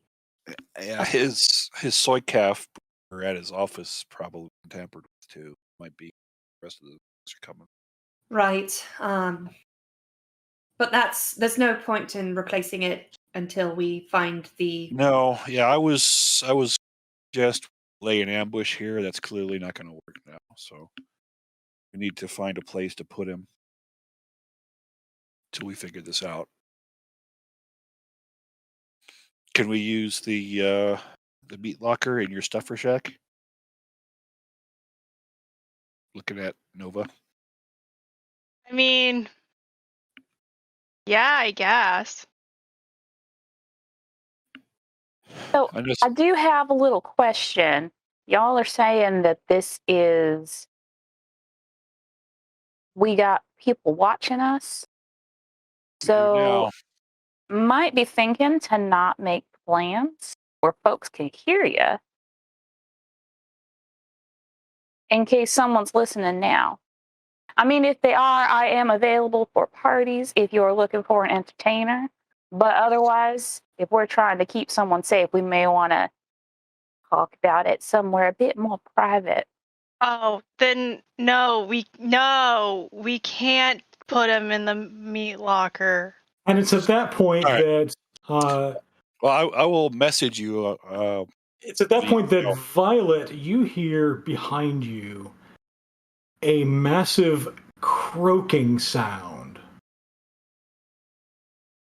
as a giant frog materializes behind you. Nope, don't like that. So this thing, I mean, it looks cute in the picture. It's a little red frog. It is. But in our imaginary Shadowrun world, this thing is about 1.5 meters tall. So the same height as the pixies. Larger than the pixies. The pixies were about 1.5 Half a foot meter. tall. Yeah, half a Okay. meter. Yeah. That's right. Well, I Did you will know that send. one of the smallest frogs is the Cuban tree toad? It grows to be 1/2 inch long. Well, before I right. see the frog, I will send off a message to. I don't. I think we skipped actually for introducing ourselves to each other. But, Yeah, we did, but I didn't want to say like, so what do Yeah. you do in front of? Uh, That's why yeah. we found out in the vehicle. Mhm. Violet, I will send you a message in AR since you brought it up, saying that's exactly what I was doing, giving out false plans, and we'll do something else. She sends back an oopsie emoji. Yeah, well, that's now that there's a frog here. I think it's moving. So let's see. Well, and also if there were cameras here that saw the Stuffer Shack uniform, like that's probably. Yep. Yeah. Anyway, As I try to frog arrange things appears. here, a frog appears. I assume we're rolling initiative. Yeah, that's why I'm busily trying to put tokens on the board here. Okay. Great. Is the gnome still showering? The gnome is still showering. Yes. What a lovely time for us to be ambushed. Okay, What's taking so long? There's not a lot of him.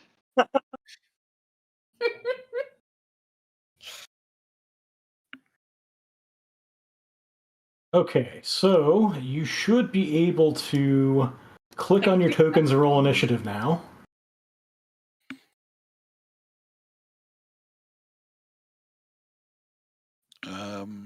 Oh, okay. I'm realizing how out of practice I am because I'm like, I should have already had increased reflexes up and I should have already had armor up. This was not one of those things where you were preparing to go in somewhere. Yeah, but usually it just kind of happened that way. Yeah, usually though. All right, where is it on this Roll20 sheet? So click on your character icon, and then it should be the second column under attributes. It should say initiative.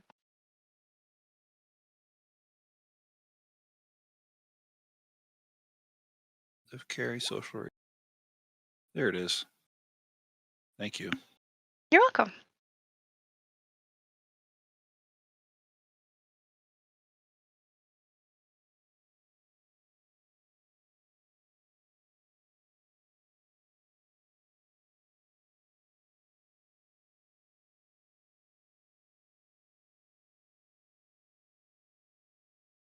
The slowdown that occurs when initiative is called.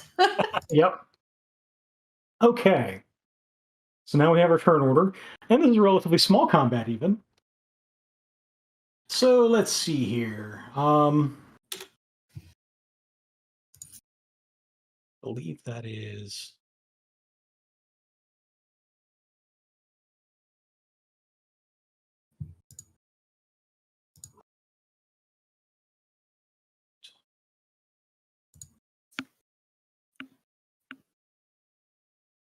Yeah. Okay. While we are waiting, don't forget to type hashtag RemPC in the chat. And what else? Who wants to start taking bets on whether we win or Frog Spirit wins in chat? I mean, it'd be a very short chunk on TV series. And TPK, first episode. Awesome.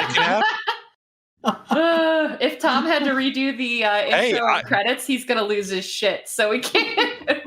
I mean, he's going to lose his crap. I'm so bad at this. They know I have another character. You know the game Murder Trivia on Jackbox? And like when you die in the game, like, and you just do like rematch or whatever, it just has your name and then Junior at the end. That's all we have to do is just add Junior at the end of everything. I've come to avenge my father/mother/parent. There are many twins. My foreparent. Indeed. All right. Okay. So it does move. It takes a look around and focuses its attention on Curie as it leaps at you. Let's get it in the chat. Hashtag Geek the Mage.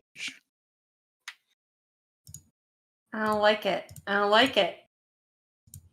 And then it occurs to you, Curie, why the spirit of beasts might not like you. Oh no! Oh no! Animals! I have spirit bane. It's gonna mess me up.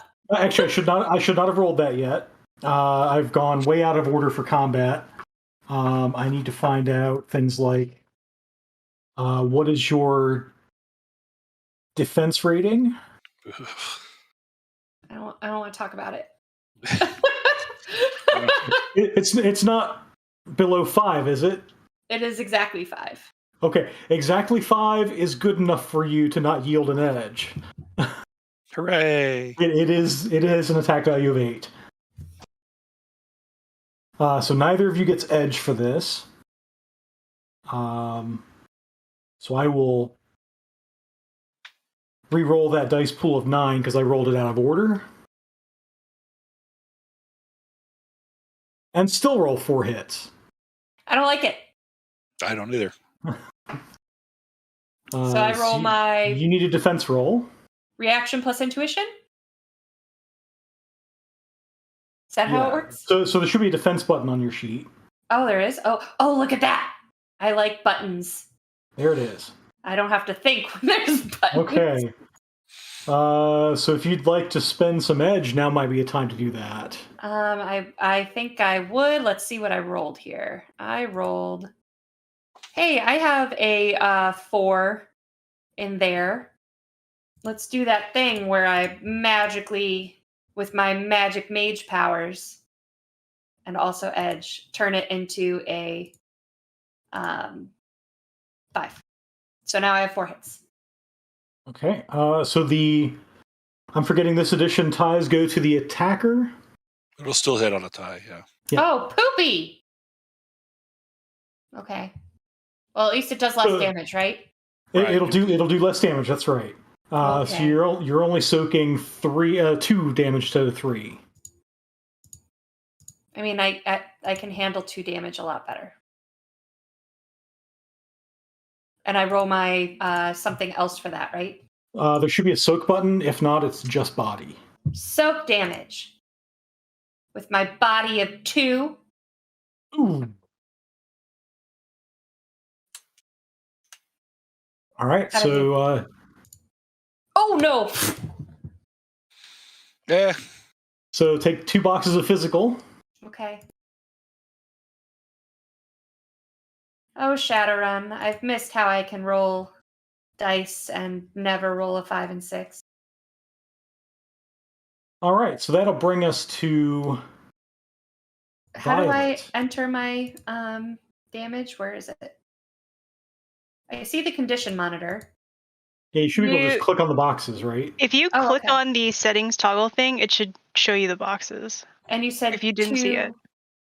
Physical? 2 boxes of physical. Okay. I did it.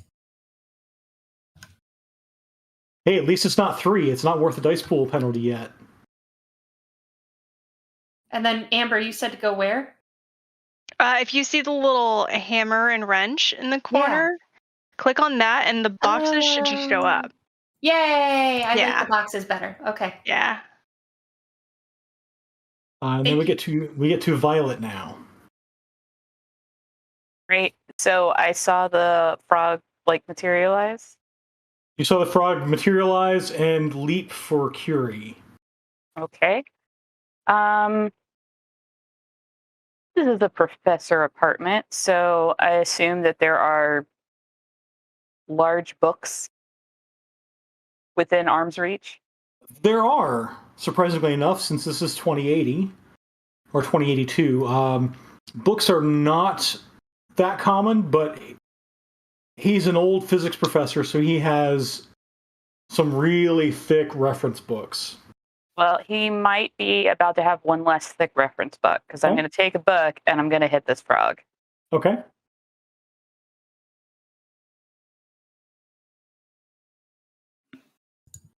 So we should see, what is your attack rating?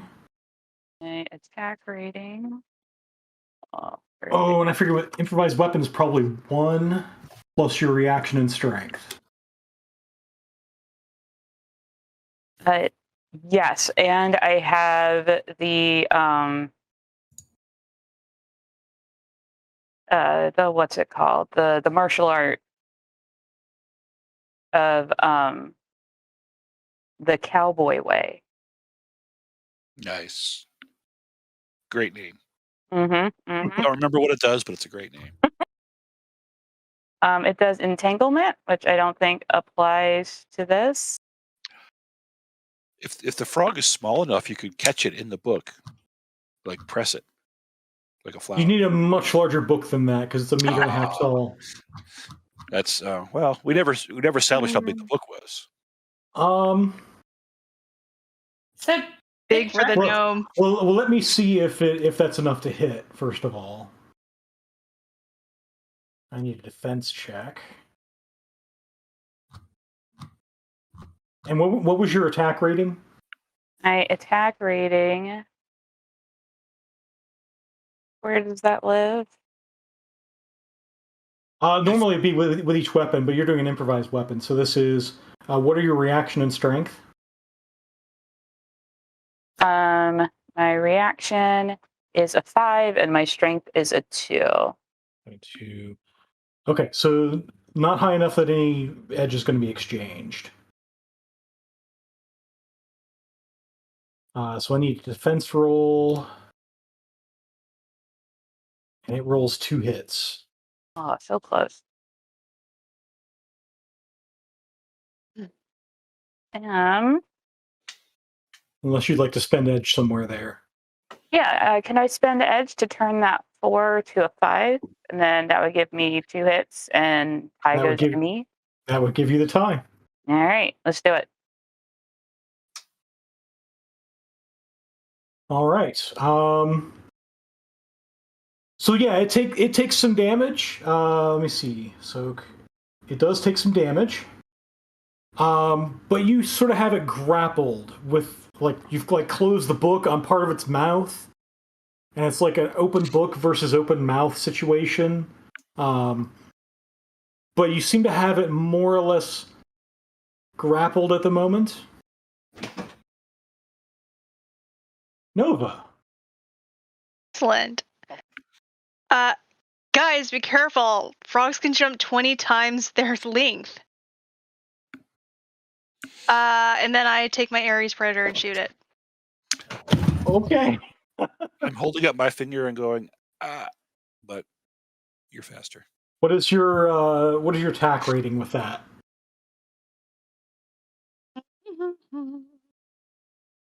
Where can I find it? So to be with the weapon. Okay. Let's say Oh wait, pool you know dam- what? I'm on another page. Whoops, excuse me.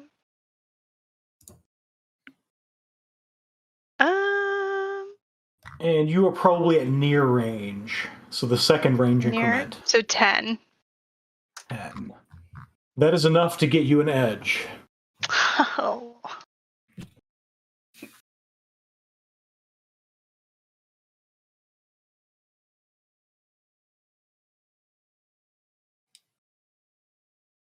Okay. Oh, I did that in the wrong order. So there's the defense roll. It is still not enough to dodge. So you net 5 hits. So damage is 8. And it soaks 3 of it. And it looks like it soaks a little bit more than that. I'd like to take this moment to give a shout out to Aaron. Aaron, thank you so much. For that 18 dice pool.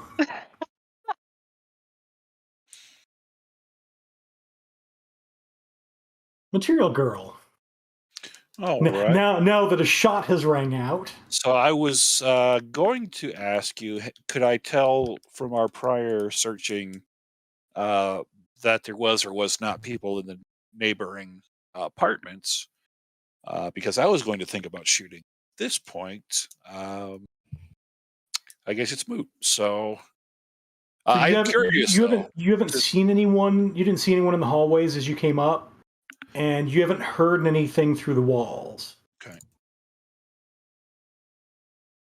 Well, if that big hand cannon seemed to have some sort of effect, mine should too. So I will spend a minor action because it's a smart gun to switch it to burst fire.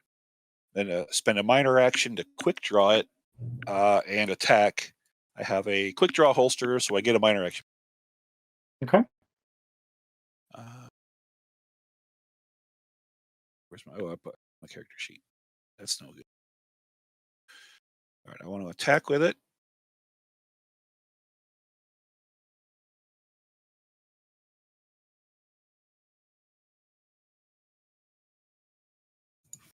I want to switch it to burst mode.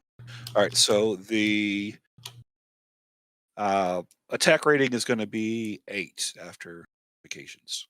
Okay. So no extra edge for that. Okay. It is silenced, whatever that's worth. At least, so it is more silent than the Ares Predator that just shot out. Exactly, but it's also burst. So this is that's fair.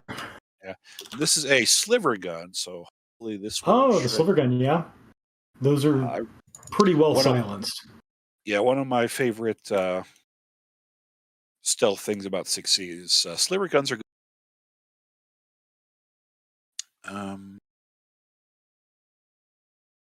Do I press this? that make an attack roll? Sounds like That it made an attack roll. All right. 4 hits. And it's so you net 1. All right, so that is going to be base damage 5 after the first. Yep, so 6 damage. Okay. It takes a very little bit of that.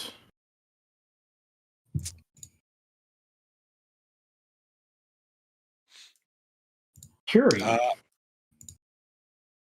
Sorry, you had another action? No, I do, but I better hang on to it just in case I need it. So I'm okay. All right. Well, making the mental connection about a spirit of beasts and knowing that this thing is coming at me. I'm going to do what I should have done in the first place and cast armor.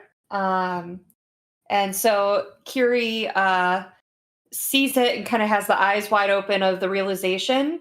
And the first attack kind of nicks her, but she kind of pulls some of the moisture from the air and starts speeding it up as she says, Costa dire, and a very thin layer of crackling ice kind of covers her before disappearing into kind of like her aura.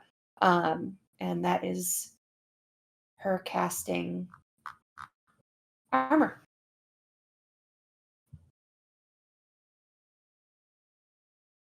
I think I have a minor action still. Am I able to, how many minors make a major? 4. Yeah. Yeah, it can be kind of hard to get that second major action.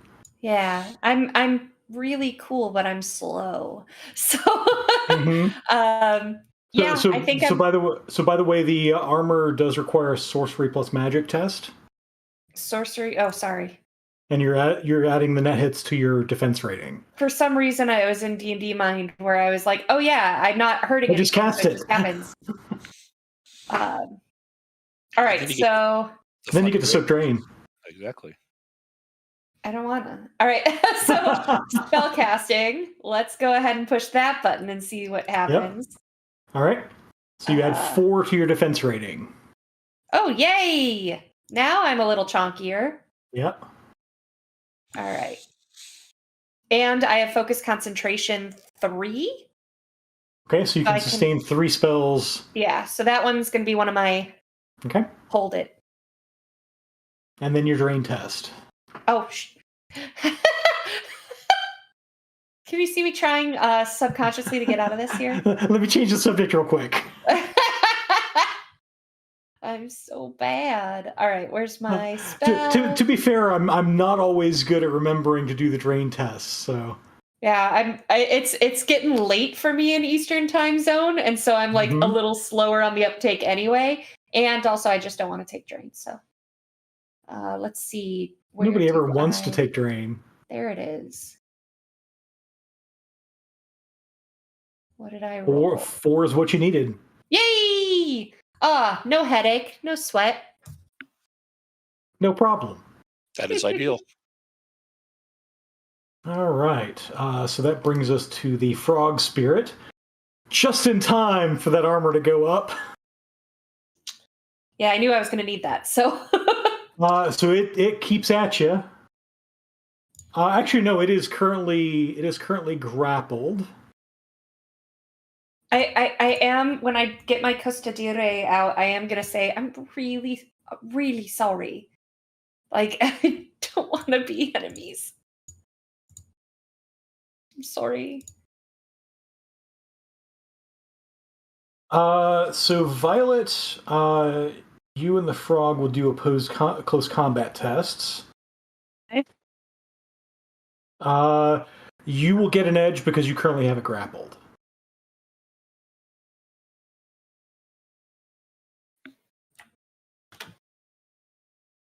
Right, and what is the... it's the it'll be agility. Okay.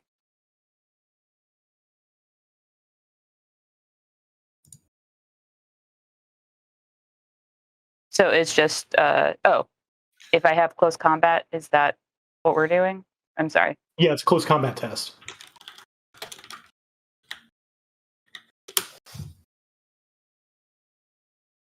Okay, it does manage to break free, but that's about all it does right now. It is trying to scooch closer to Curie, but it is unable to cobble together the 4 minor actions it needs to attack her. Yay. So it is your turn, Violet. Okay, I would like to use one of my major actions to use the adept power of commanding voice. Okay. And I'm going to give this frog spirit my sternest look and say, "You never can tell which white pickle's going to squirt. You best step off."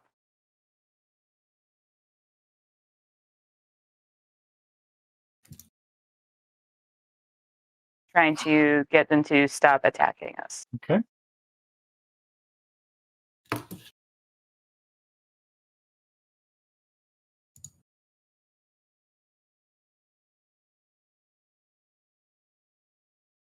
I love your So- characters, but they also hurt me. I'm So- taking stun damage. So it's an imposed Imposed. influence test for Mhm. intimidation. Okay.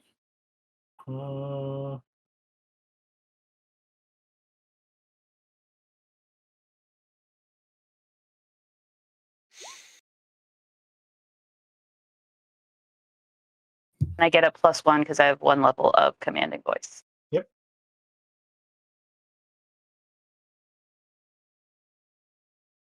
Okay.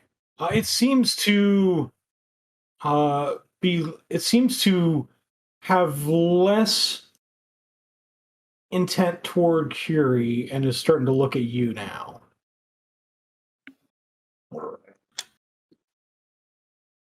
Nova. Squirting pickles. Did you know that Mesopotamians are considered creators of the pickle? And then I shoot with an Ares Predator again. Okay. And I think you got an edge for that before. I did.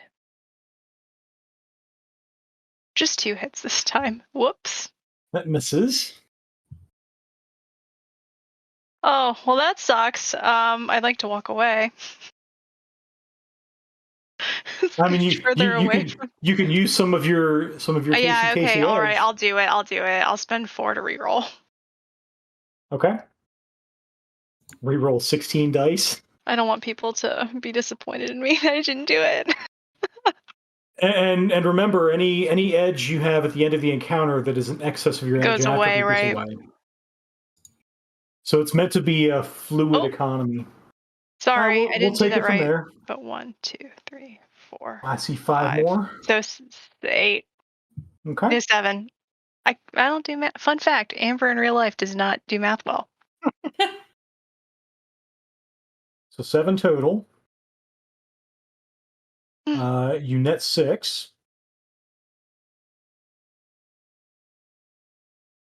Okay. It takes most of that, but is still up.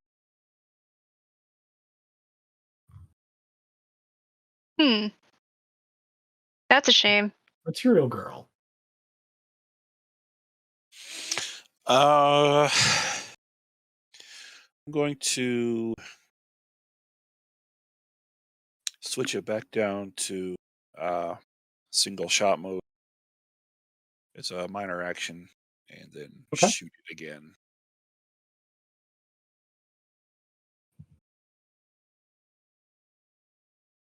It might be it's. I can't figure out how to put it in single shot mode. 20 once I took it up. Only lets me do single or burst. So base attack rating is going to be 12. Okay. So you gain an edge. All right. right.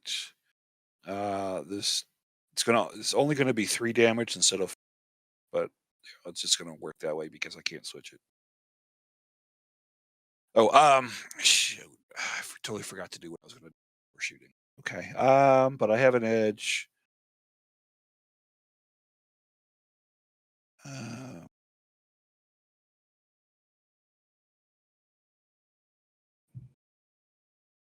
You know what? I'm gonna wait for then I'll spend edge against that.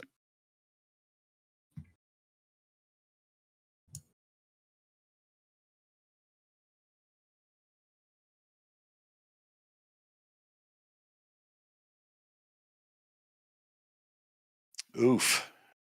That had to be 6s. Yep, it was 6s. All right, so I can't just turn them into non-hits. So I will buy reroll 2 dice and make them Roll the 2 6s. Yeah, let me double check that I can do. I think it's 2. That.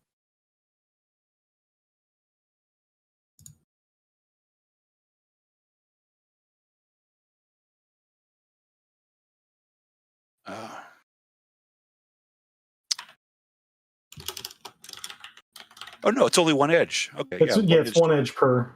All right. So yeah, I'll spend 2 edge to make him reroll his 2 hits. Okay.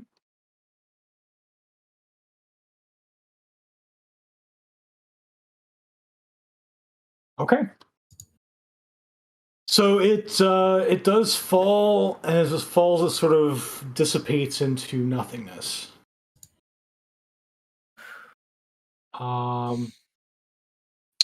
And at this point, I will need to do. I believe it is.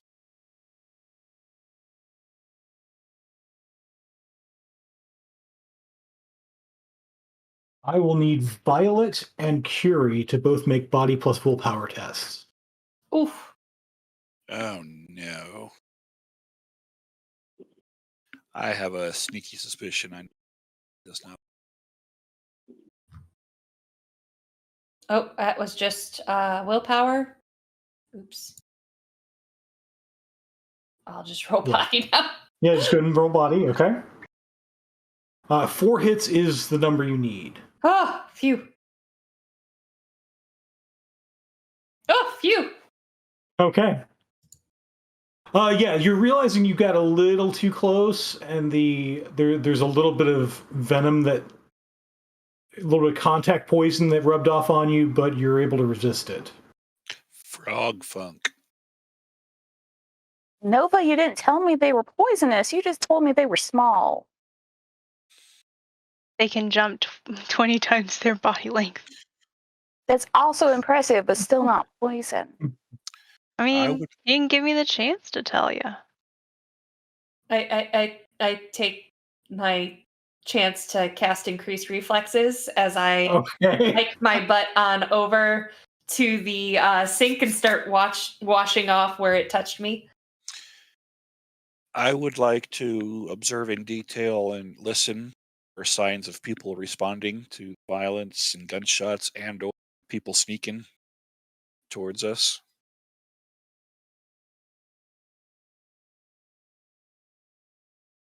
Yeah, go ahead and make a perception test.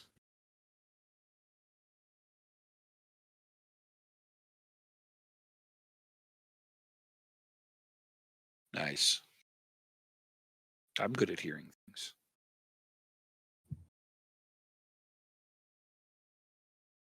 You say you like stick your head out the door and see what? No. Okay, no. so how are you doing this? I am just listening for sounds of people. Okay.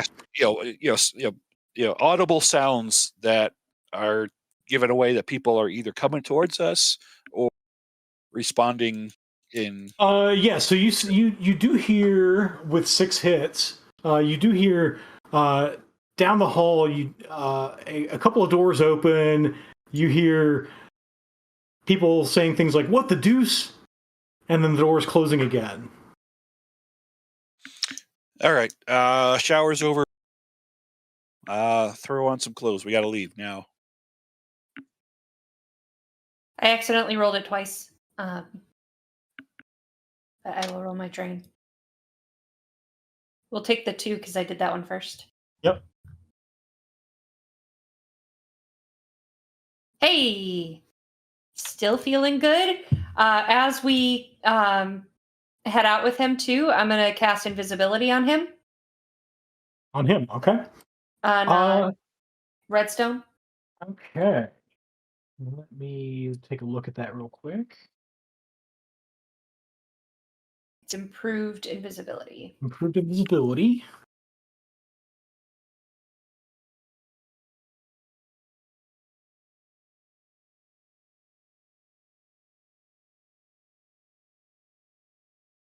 Oh, I got no hits on that. Ooh, oh wow. So I'm going to go ahead and take my drain and then, like, I don't know, I sneezed during that or something. That was awfully close to a glitch. Yeah, it was. All right, I take 1 drain. Don't cast magic and sneeze at the same time, y'all. It's just not a good. Especially if you've ever had one of those like full body sneezes and you just heard it after. I've done that. I am gonna try again. Okay. So, because that was garbage.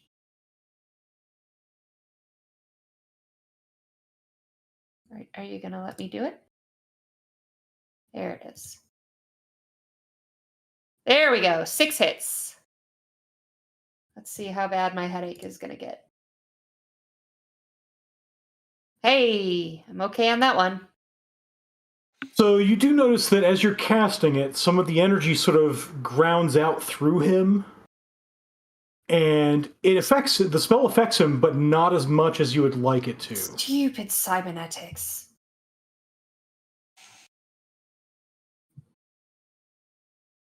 I mean, so that's not it. Oh no. Well, that's what she's gonna assume it is. Okay, so I imagine you know enough about your spell that this is not an essence spell. This is not a essence. This is not a spell that's based on essence. I don't remember what it's based on. So it's not a health spell. Oh, it's illusion. It's illusion spell. Yeah. Health spells are the ones that are penalized for having low essence. Oh, I gotcha. Okay. This should not be affected by his cyberware, but it is affected by something. I'm still gonna blame the cyberware. That's fine. She could have special cyberware. Tell you what, cyberware that drains magica kind of useful. I would like to look for a large bag to put the gnome in. Can't he walk? We're trying to hide him, right? He's invisible. Well, yeah, you don't see the gnome. I'm quietly looking for a large bag. Yeah, I mean, you find a couple of trash bags. All right, well, let's put on our respirators and whatnot. So coming out of the building, our faces aren't on camera. Turn around, sees invisible, pack some of his clothes, and I put a mask on. Okay. Does anyone have an extra respirator? Can I do a disguise check to obscure her face plausibly without it being obvious? Here, I'll take your collar and pull it up, and you pop the collar and put a scarf around it. This will hide the armored lab coat.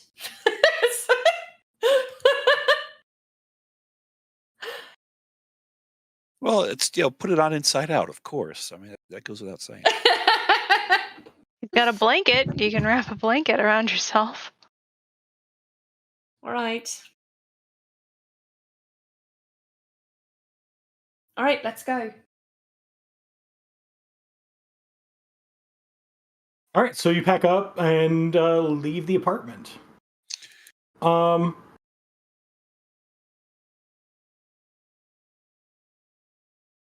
If you can check it for, well, it's probably been hacked too. But we can check my vehicle. Your vehicle's staying right where it is. Okay.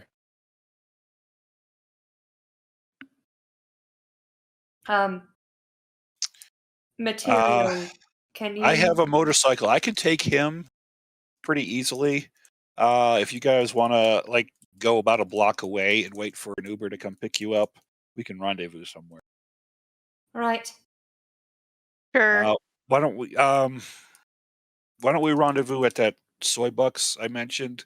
Because one of the people who was interested in this guy was there. There may be a trail to pick up. All right. Do I need to maintain sight on him to keep my spell going? No, once you've cast it, you don't have to. Okay. All right. Have fun. It just takes up one of your sustaining slots. Sure.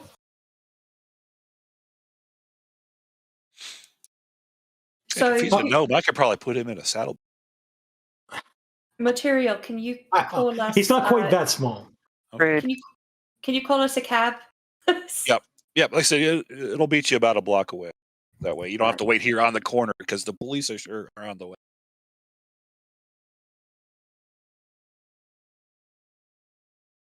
I removed my name tag and put it in my pocket. Yeah. In some apartment buildings, when they hear gunshots, they don't call the police. But in ones like this,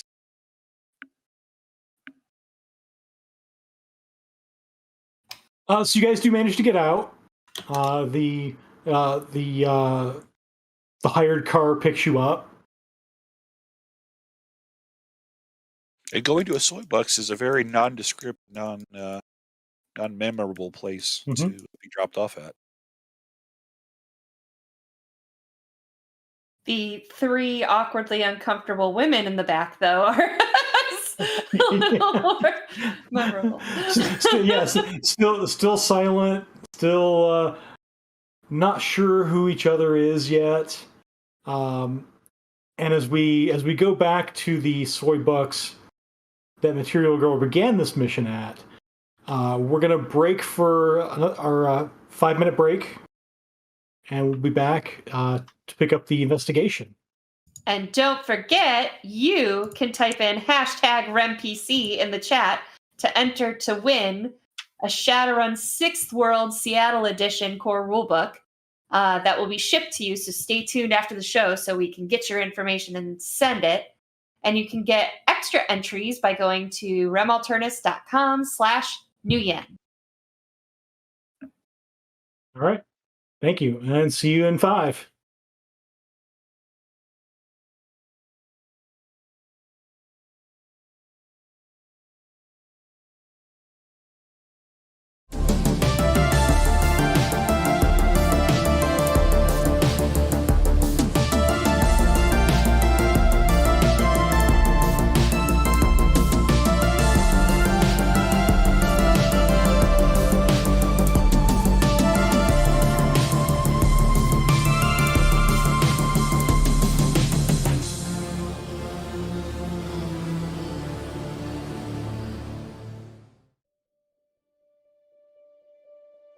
In the land revealed beyond the shroud, they came in search of answers.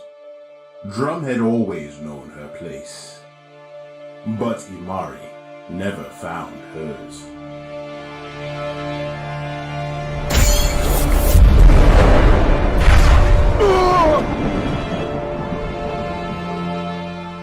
Which stories rest in this arcane book? What tales can be spun? Who covets its mystic pages? And to what lengths will they go? Perhaps a mythkeeper will weave together these tales in an age to come. But we have an opportune luxury, my friend. For we can see this magnificent performance with our own eyes. Just have your tickets ready. Cobblesworth's Clockwork Circus, Issue 2. It's time to start the show.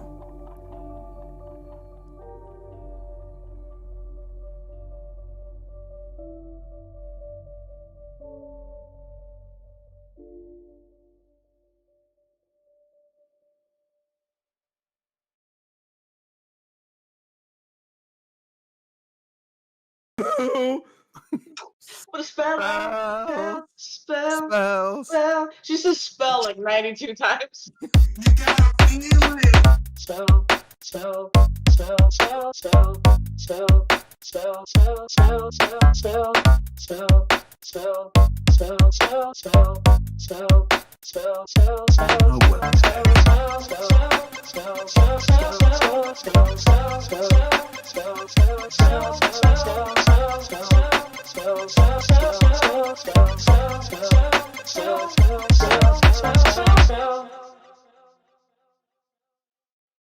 Ready to level up your cosplay game? Check out the Geek Forge on Etsy. With a variety of props to give your photos that extra spark, you'll find just what you need. Hold magical fire in the palm of your hand, or take a potion to restore your mana. With a large variety of colors, you can choose your own magical flavor for your cosplay. Bring drama to your photo shoots with these vibrant props and more, all available at the Geek Forge. Are you ready to level up your cosplay?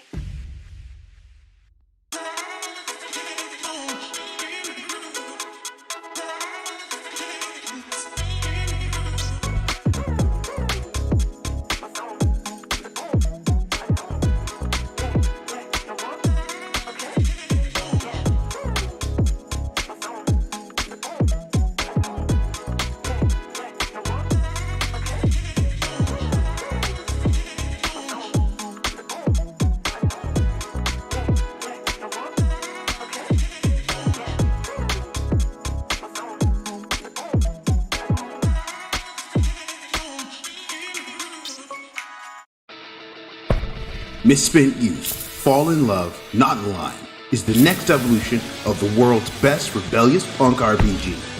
This time, we're taking Misspent Youth in the direction of invitation, inviting everyone, old school gamers and first-timers, to fall in love with telling all new stories of revolution and fixing what the adults broke. With new campaign settings, new authorities, and a new pilot episode for amateur anarchists, the revolution is just starting. Misspent Youth. Fall in Love, Not in Line.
Welcome back, everybody.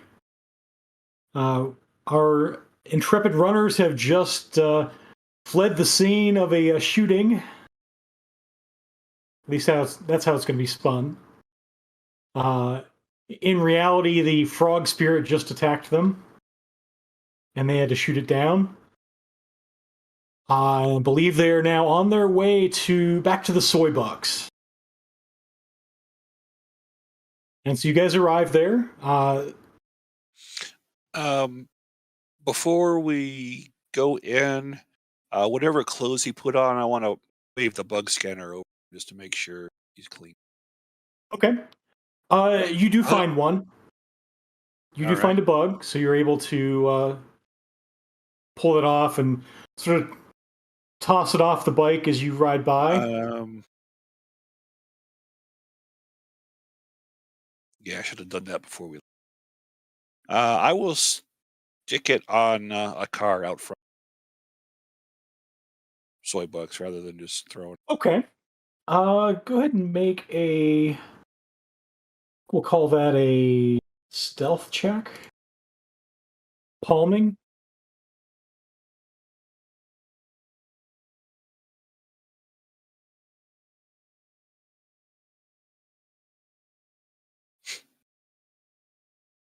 Very nonchalant and slick.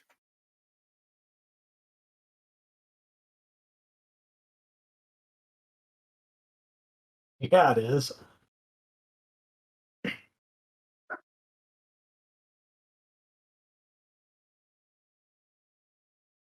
Yep. So you stick it on the car, and you.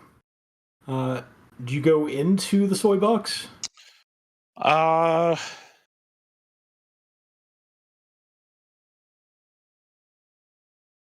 You do see the hired car pulls up.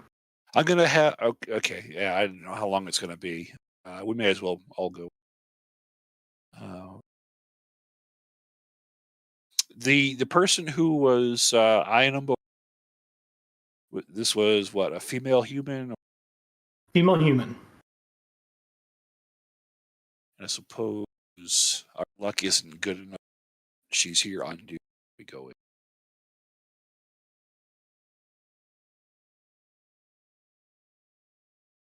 Sorry, female elf. Actually, before we go in, I want to do a memory test to see what I can remember of her car and see if I see it. Is that fair? Yeah, that's fair. The car was a fairly nondescript Ford Americar. But with 3 hits, maybe I remember enough of the license plate to be sure. Yeah, you remember enough of the license plate. All right. It definitely did. I mean, it may have fit in with the tourists, but it definitely didn't fit in with the money that is normally here. And do I see it around? You do not. Okay. You see, so it's probably mid to late afternoon. So most of the money crowd has gone away. This is the really the soy bucks traffic has died off a little bit, and it's more the tourists. Okay. And is the elf in question? I would expect she's not on duty, but does she happen to be? That'd be cool. She does not happen to be on duty. All right. Well, I will tell my comrades. I'm going to go talk to the barista, see if I can't find out anything about that person. I don't know if you guys want to check out whatever you can check out. Well, it's been a long day. I'm going to go check out that menu.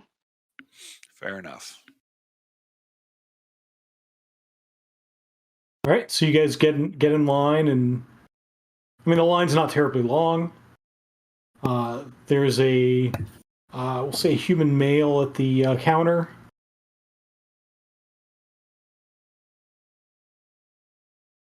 Who unless Does he Go ahead. I'm not gonna go full astral, but I'll turn my astral vision on after I take a seat so I don't fall over, and just kind of keep an eye on the different auras and see if there's any suspicious, hostile, whatever. Go ahead and make an aura reading test. You got it.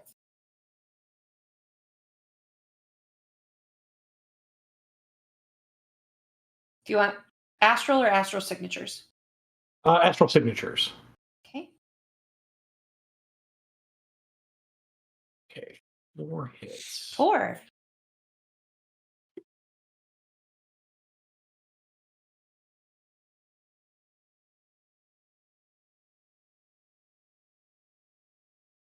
Okay. So you do notice a couple of things. One, there is the residue of a control thought spell on the barista. On the one that Hal's talking to, or residue right. as in it's still active, or residue as in it's recently expired? Because it doesn't last very long.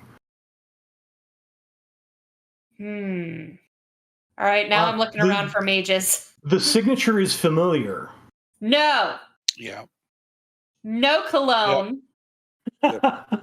Should have thought to look for bugs before we came here. All right, I'm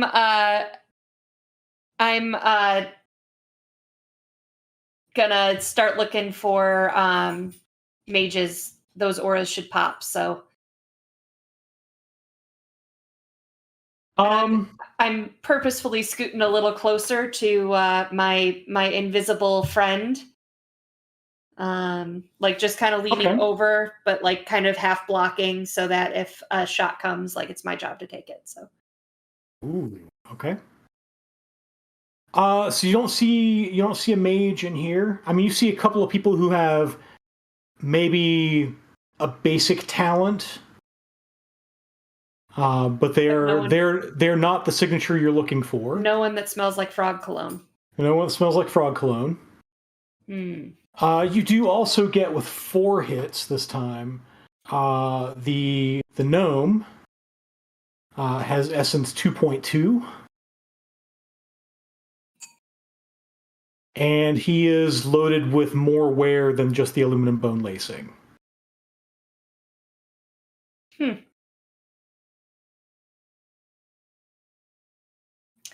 Interesting. Gonna keep that quiet to myself while Nova is getting a snack, and Violet's doing whatever Violet's doing, and Material Girl is talking to the barista. But I've got my eyes open for any mojo. Okay. So you guys are talking to the barista. Take your order. Yeah, can we get a medium soy calf? Okay. Beep, beep, beep, beep. And I just straight up order over Material Girl. You grab a medium cup. Name? Whatever's fine. Whatever. Okay. And you? Actually, I was looking for a friend of mine. Actually, for the game master, before I start a spiel, is this the guy I saw working with her, or is this another guy? This is another guy. Okay. Well, I want to tell him I'm looking for a friend of mine who works here, and give him a physical description. Yeah, can you tell me when she's going to be on duty next? I've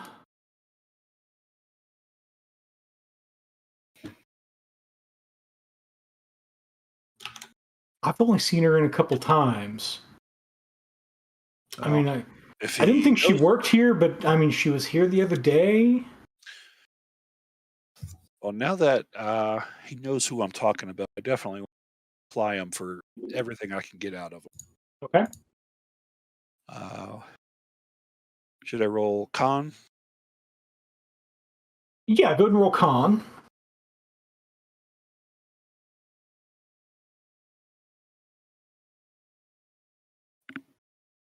I'll take it. So yeah, I'll give him a spiel about how we're the sorority sister. I'm here in town. I am not going to be here for long. It's important I get in touch with her really quick. You'd be doing me a huge favor. You're such a nice guy. You do get the sense he's wondering whether or not he should make a move. But he sort of shakes his head like he's shaking off a daze. And says, Melissa has, I mean, she tried it a couple times and didn't like the job. I mean, I heard she stormed out after a customer threw a cup at her. She hasn't been to work since. No.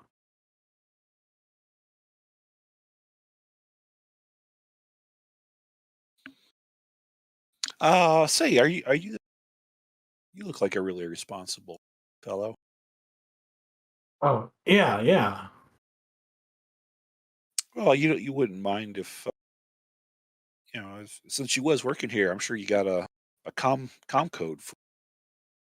I'd really appreciate it. Yeah. Slides over com code. You're the best. At least that's the number she gave me. Of course.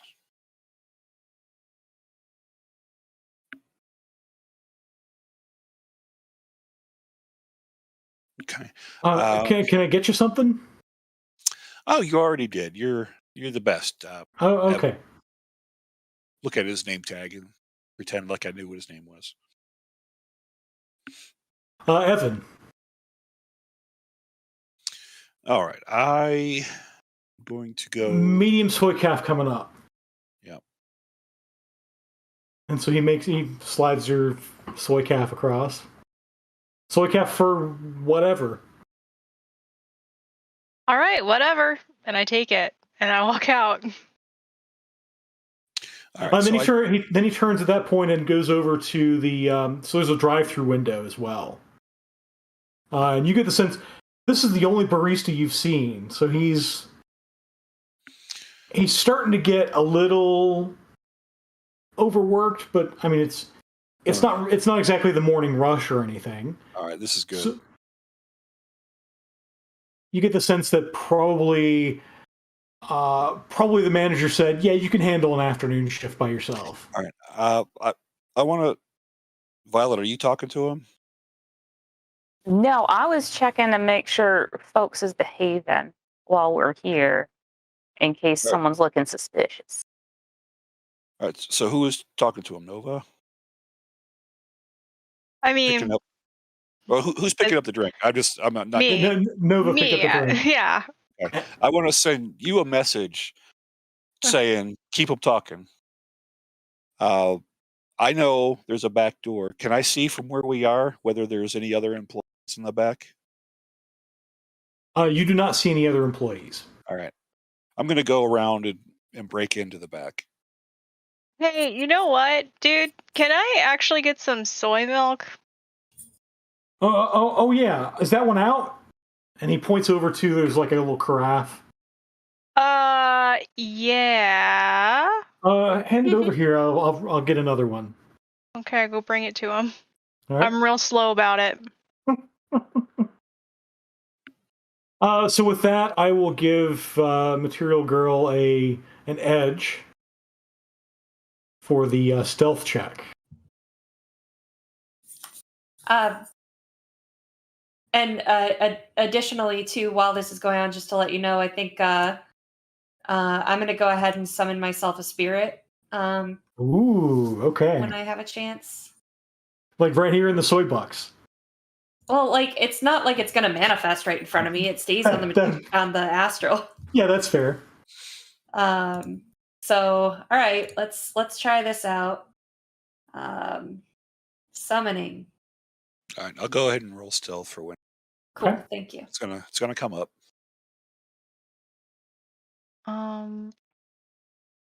I start droning on and on about facts about coffee.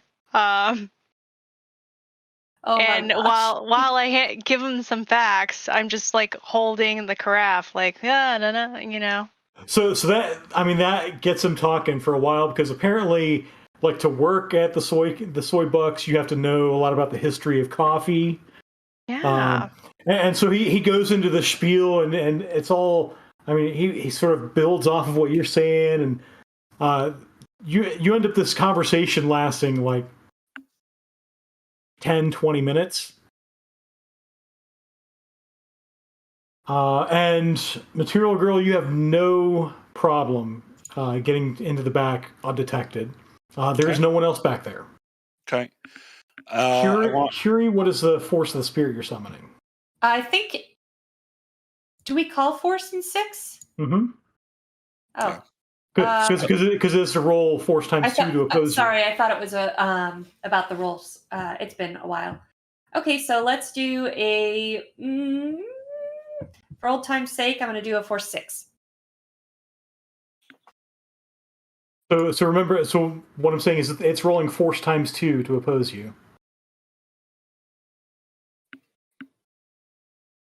Is that your final answer? Yes. Okay. Ooh. Don't like that. All right, let me roll my drain. How do I do that in here? Well, you can you have edge. You can make it reroll some of those hits. Too. Yes, you would like it to reroll some of those hits because I only have one edge left. You can make it reroll one of them, or you can save it for. Yeah, rerolling one won't. That's not going to help. Just get it with 0 services. No. Yeah, because you're gonna soak drain equal to the number of hits it rolled. So 7. 7. All right, so I'm just going to roll a d6. What is my drain? And that's more than your magics. That's going to be physical. So it might be worth it to knock that down one. Yes, that's a good point. That I will do. Okay. Yes. Hope he doesn't roll another hit though. And what is my drain value or drain dice pool? I believe your willpower plus logic. So 6 plus 5, 11. 11 die. That's bad luck. Yeah. What? It's still going to be 7 drain. It's still going to be 7 physical drain. Wait, I haven't rolled yet. Right, but you made him re-roll 1 to maybe make it 6 stun. Oh, yeah, that's fine. Life happens. Yep. Well, 5 is good. Yeah. You take 2 boxes of physical. Okay. So not happy, but happier than you could have been. Yep, I'm. The blood kind of goes through my nose, and I like grab my head a little bit. That frog cologne is still coursing through your nose. Yeah, it's just not rough. comfortable. But this is what I'm built for, and as soon as it winds down, if you want to make me take a minute, that's fine. But I'm gonna do it again, but maybe do a force 4. Okay. Yeah. So I'll have you do that in a moment. Okay. We'll go back to Hal because you are. Are you sticking around in the back room? Are you doing like a search or anything? Or I am going into the manager's office, whatever files. If probably most places it's all on some kind of a computer. So ideally, I'm looking for the post-it note, the manager's password, because that would be super. you know what? What is your edge? Currently or attribute? Your edge attribute. Sorry. Not good. 1. Ooh. I count on earning it, and then that's fair. No, there's not a post-it note to be seen. All right. Well, I do. And you sort of realize why, because the conversation you're hearing about the history of coffee has still been going on throughout this time.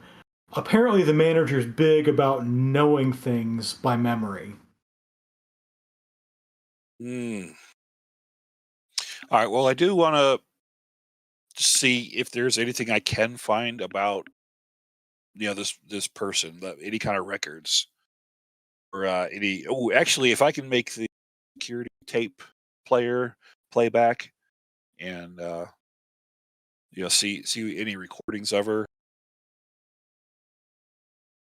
Yeah, go ahead and make a computer test or electronics test.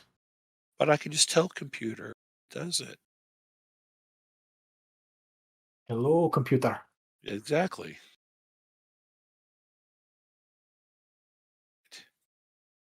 All right. I'm sitting on some edge.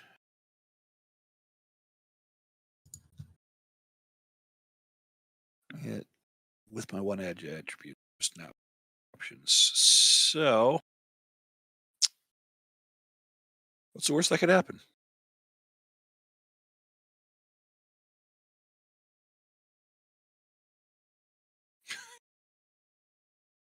That's the worst that can happen. You know what? I don't care. I want it to happen. Twice now? Critical glitch twice now? Yeah. Okay, we'll get back to you in a moment. MVP award. Curie, if you want to go ahead and roll that summoning test. Force 4, you said? Yeah. Ow. And what kind of spirit? We're going to go with air. Air? Okay.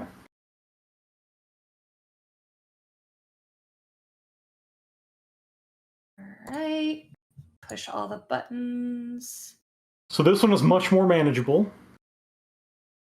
It's only 3 drain, and you do get 2 services out of it. Great. Okay.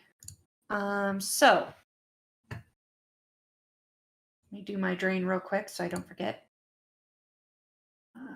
And you do get to select 1 optional power. We'll just go with elemental. Okay. Attack. Full reason D6. And it's at that point that power to the building goes down. Of course it does. I take 1 drain from that, but it's stunned. So, It's stunned. I don't even feel that with all the pain I'm feeling right now. It's fine. Yeah. So I'm going to send the air spirit. I'm going to say, show it the aura mentally of Material Girl. And Wait, what? say, what? You mean the signature that you're tracking, or? Well, Yeah. I hold on. I want to tell it, keep an eye on, because she's alone right now. Okay. So trying to have some support over there. So I'm going to mentally show the aura of Material Girl and say, protect and defend her while keeping on a lookout for this aura, and show them the frog cologne. Okay. In my defense, hitting the power breakers resets the computers and all Tritio shows. I'd like to do empathic sense, which is an adept power that's basically a minor version of a sensing. Okay. And it lets me read emotional states and physical health of the folks around me. And I'm looking to see when the power goes out. I mean, most folks are going to be confused or whatever, so I'm looking for anything that's sort of out of the ordinary is what I'm attempting. All right. Yeah. So go ahead and make. So that's a intuition plus perception test. Mm-hmm. Anybody whose instinct is to go for it is somebody. You broke up there, Hal. What was that? Anyone whose instinct is to go for a weapon, a situation like that happens, is somebody we care about. Yeah.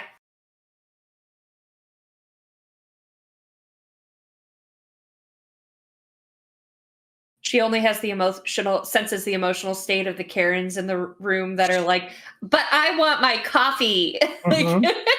I don't care that the power is out to the brewer. Karens can be dangerous. You got to keep an eye out. Yeah, there's that wide variety of there's the Karen, they're the people who already have their coffees that are kind of confused, but some of them are like, yeah, there's enough light here, I'll go ahead and enjoy my coffee.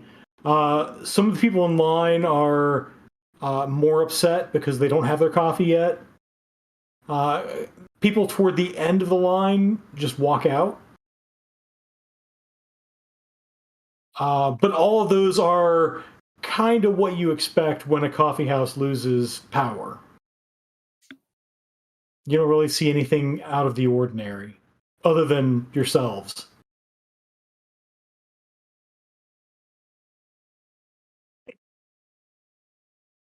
Hey, Evan. Yeah, you do get a lot of people saying, "Why is the Matrix down?"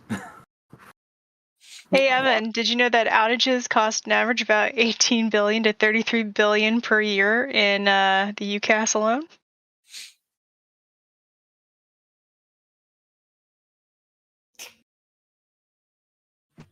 Amber, I love it. All right, so you then I mean, you basically just pulled the switch. Unfortunately, do you want to flip it back on? Well, if the to me succeeding electronics test to view tapes, I think I need to come up with a new strategy. So maybe I'll just get out of here before it gets worse than that. Okay.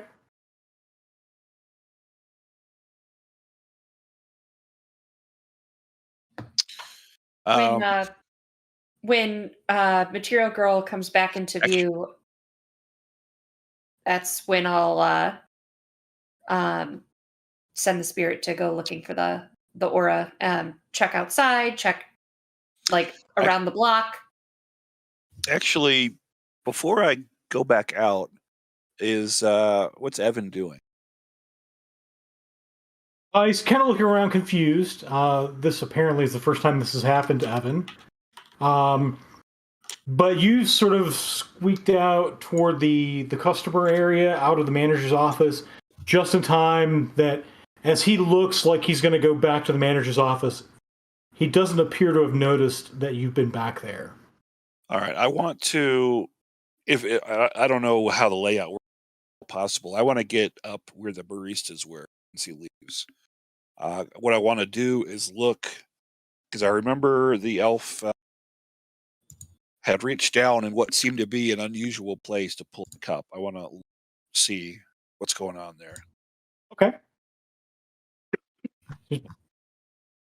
Yeah, so you look down there. There's it's below the counter. There's a little shelf, and it's where they store most of the supplies, like extra sleeves of napkins, extra lids, extra sleeves of cups, extra those plastic stopper things they put in the cup. It is nowhere that you would put a customer's order. All right, and anything that looks out of place? Make a perception test. And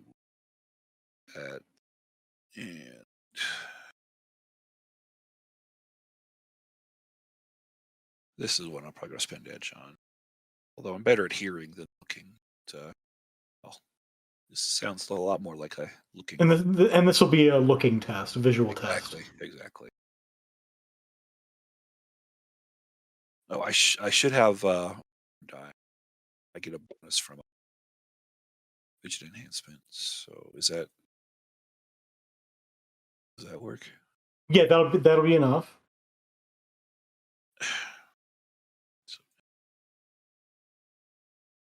All right, so 3 hits.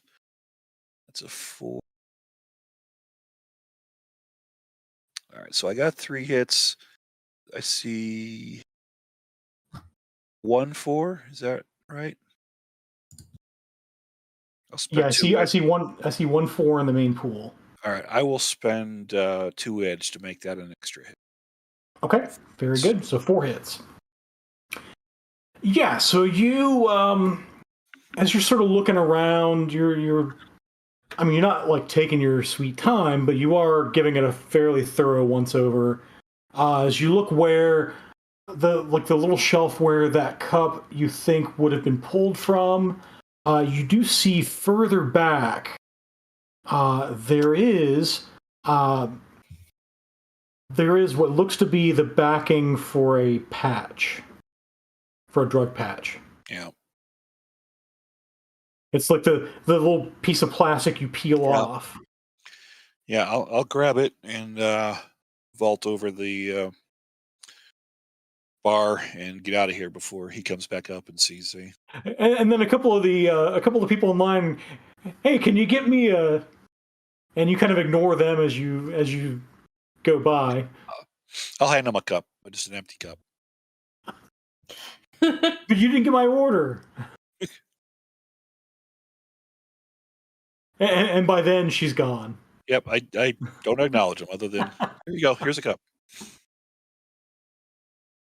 Any news from my spirit?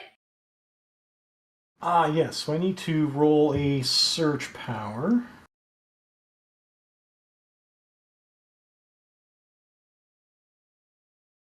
Make sure how this search power works.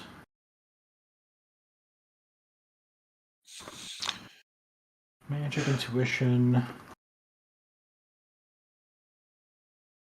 So twice force, okay. And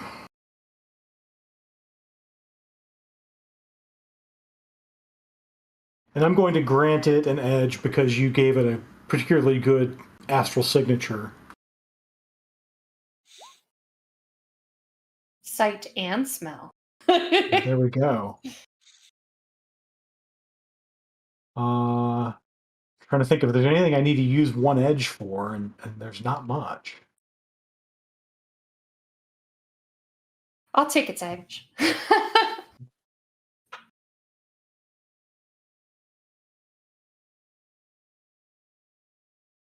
I mean, it'll re-roll one of those dice. Sure. It'll re-roll that one and get an extra success. So 6 successes. Yay! Good. Spirit. Yeah. So it takes a while. So it takes there's a full 10-minute search.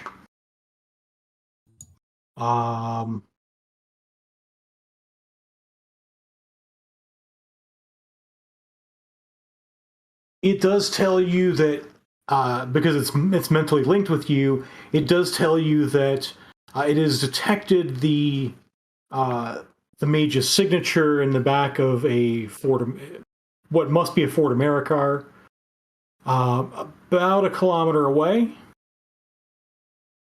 and that it thinks if it approaches any closer, the frog spirit's going to attack it. Mm. Trying to guess.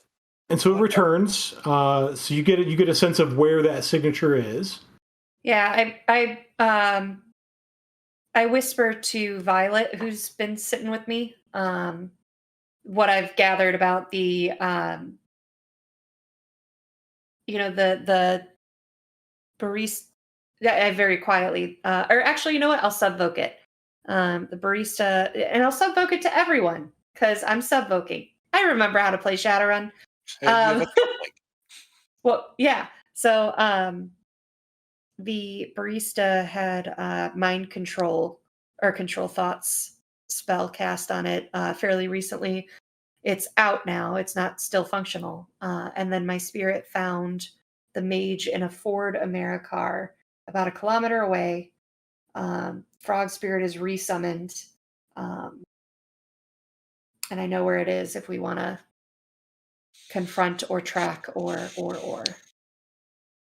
I would like to let's start playing the bug game ourselves. I would like to coach that car and put my own bug on. If we can pull that off, that would be super. Do you think you can sneak close enough without being spotted? It depends on once I see the car. If it's in the middle of an empty parking lot, that's going to be hard. I could cast invisibility onto you. That'd make it a lot easier. Well, maybe not to a mage, though. Or a spirit. That's true. However, you can't sense unless you are outside of the car. So. Well, let's take a look at the car, and it would be. I'm real good at distractions, y'all. If there's something that we need to do, we can make it happen.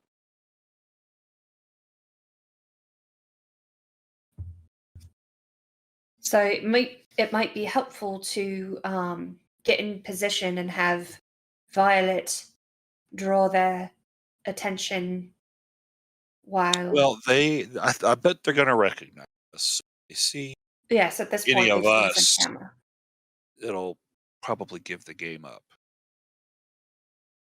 I don't know if we should really do anything anyway while we have him with us. Well, that's why I'm thinking if I can get the location myself, perhaps.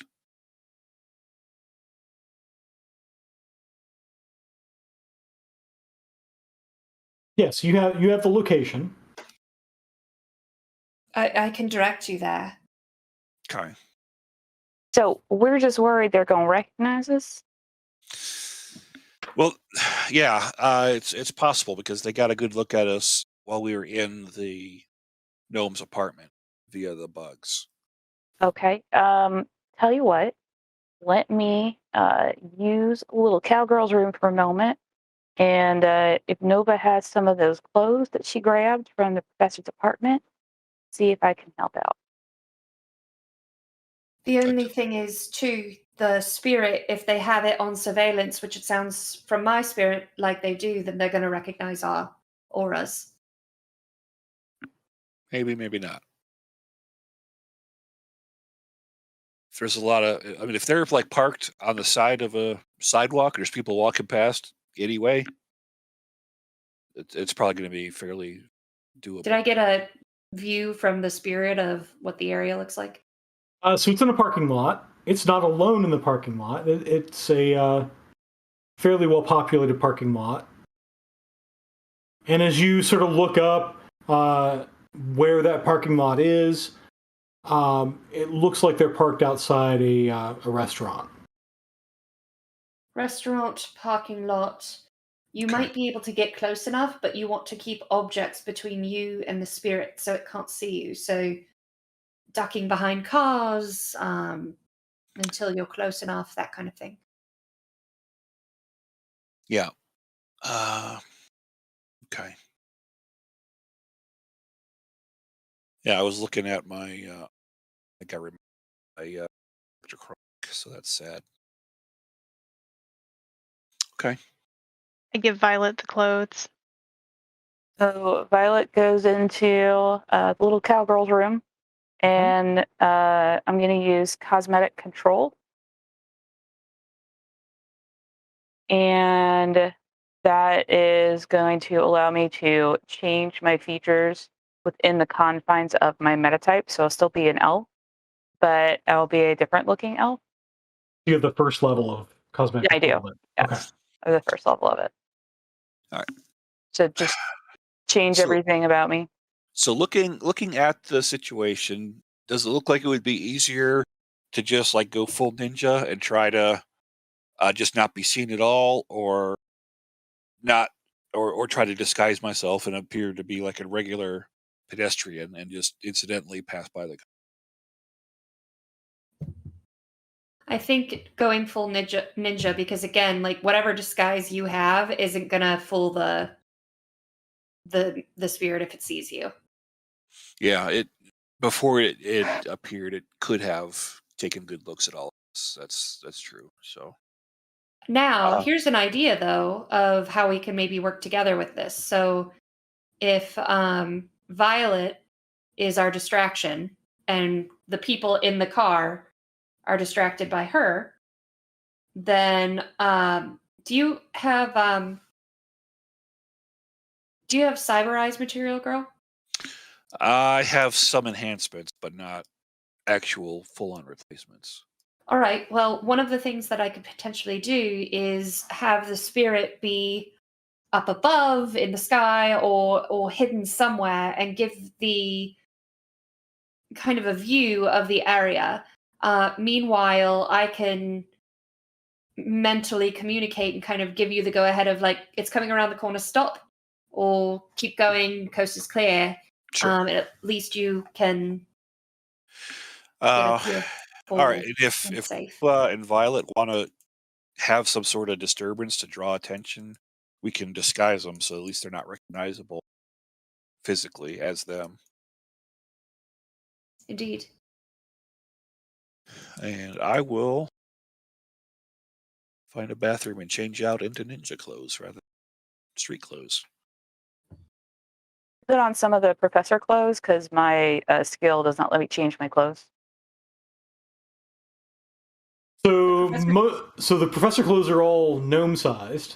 Mm-hmm. So they're pretty small.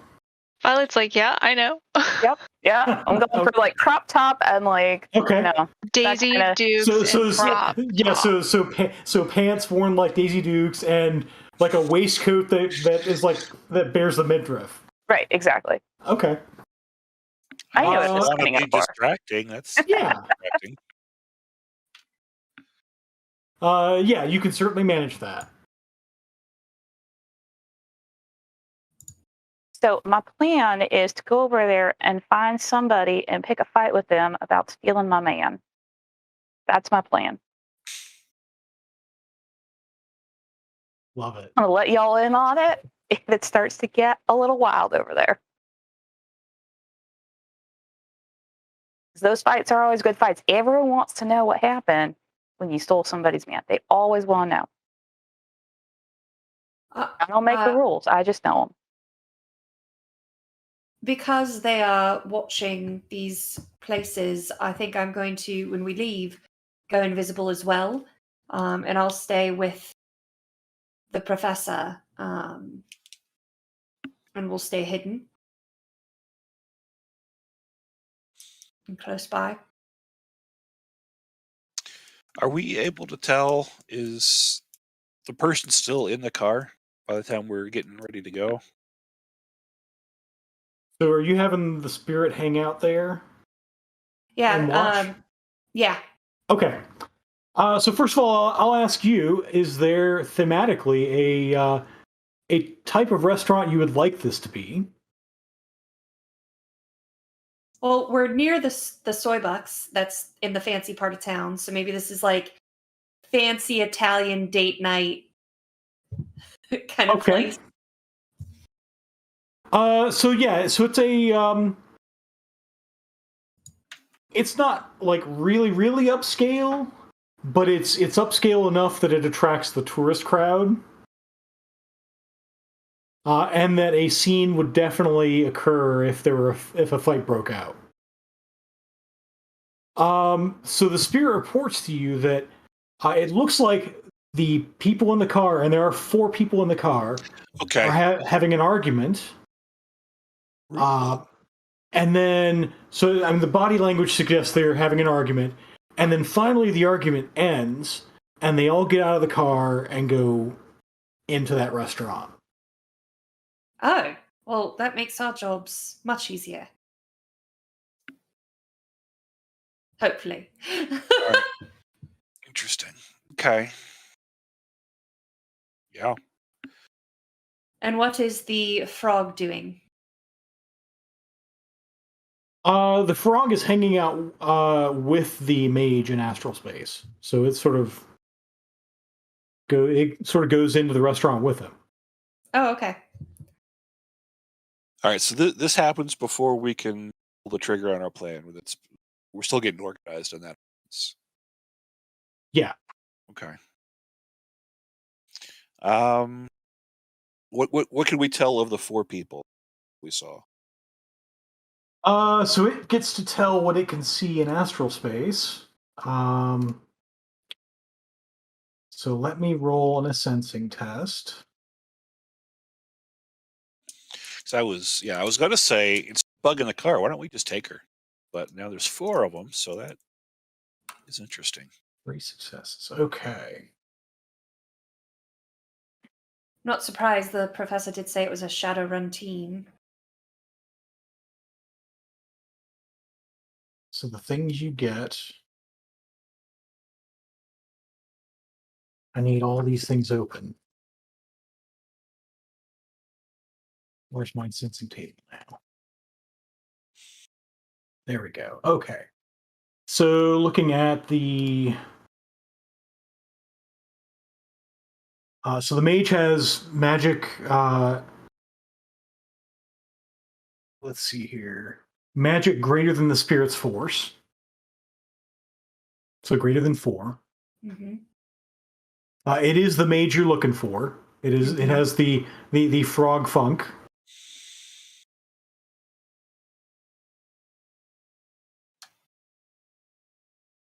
Then we go to other people there.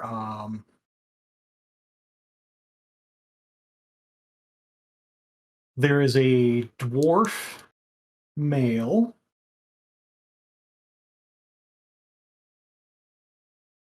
who is mundane, whose essence is lower than the spirit's force,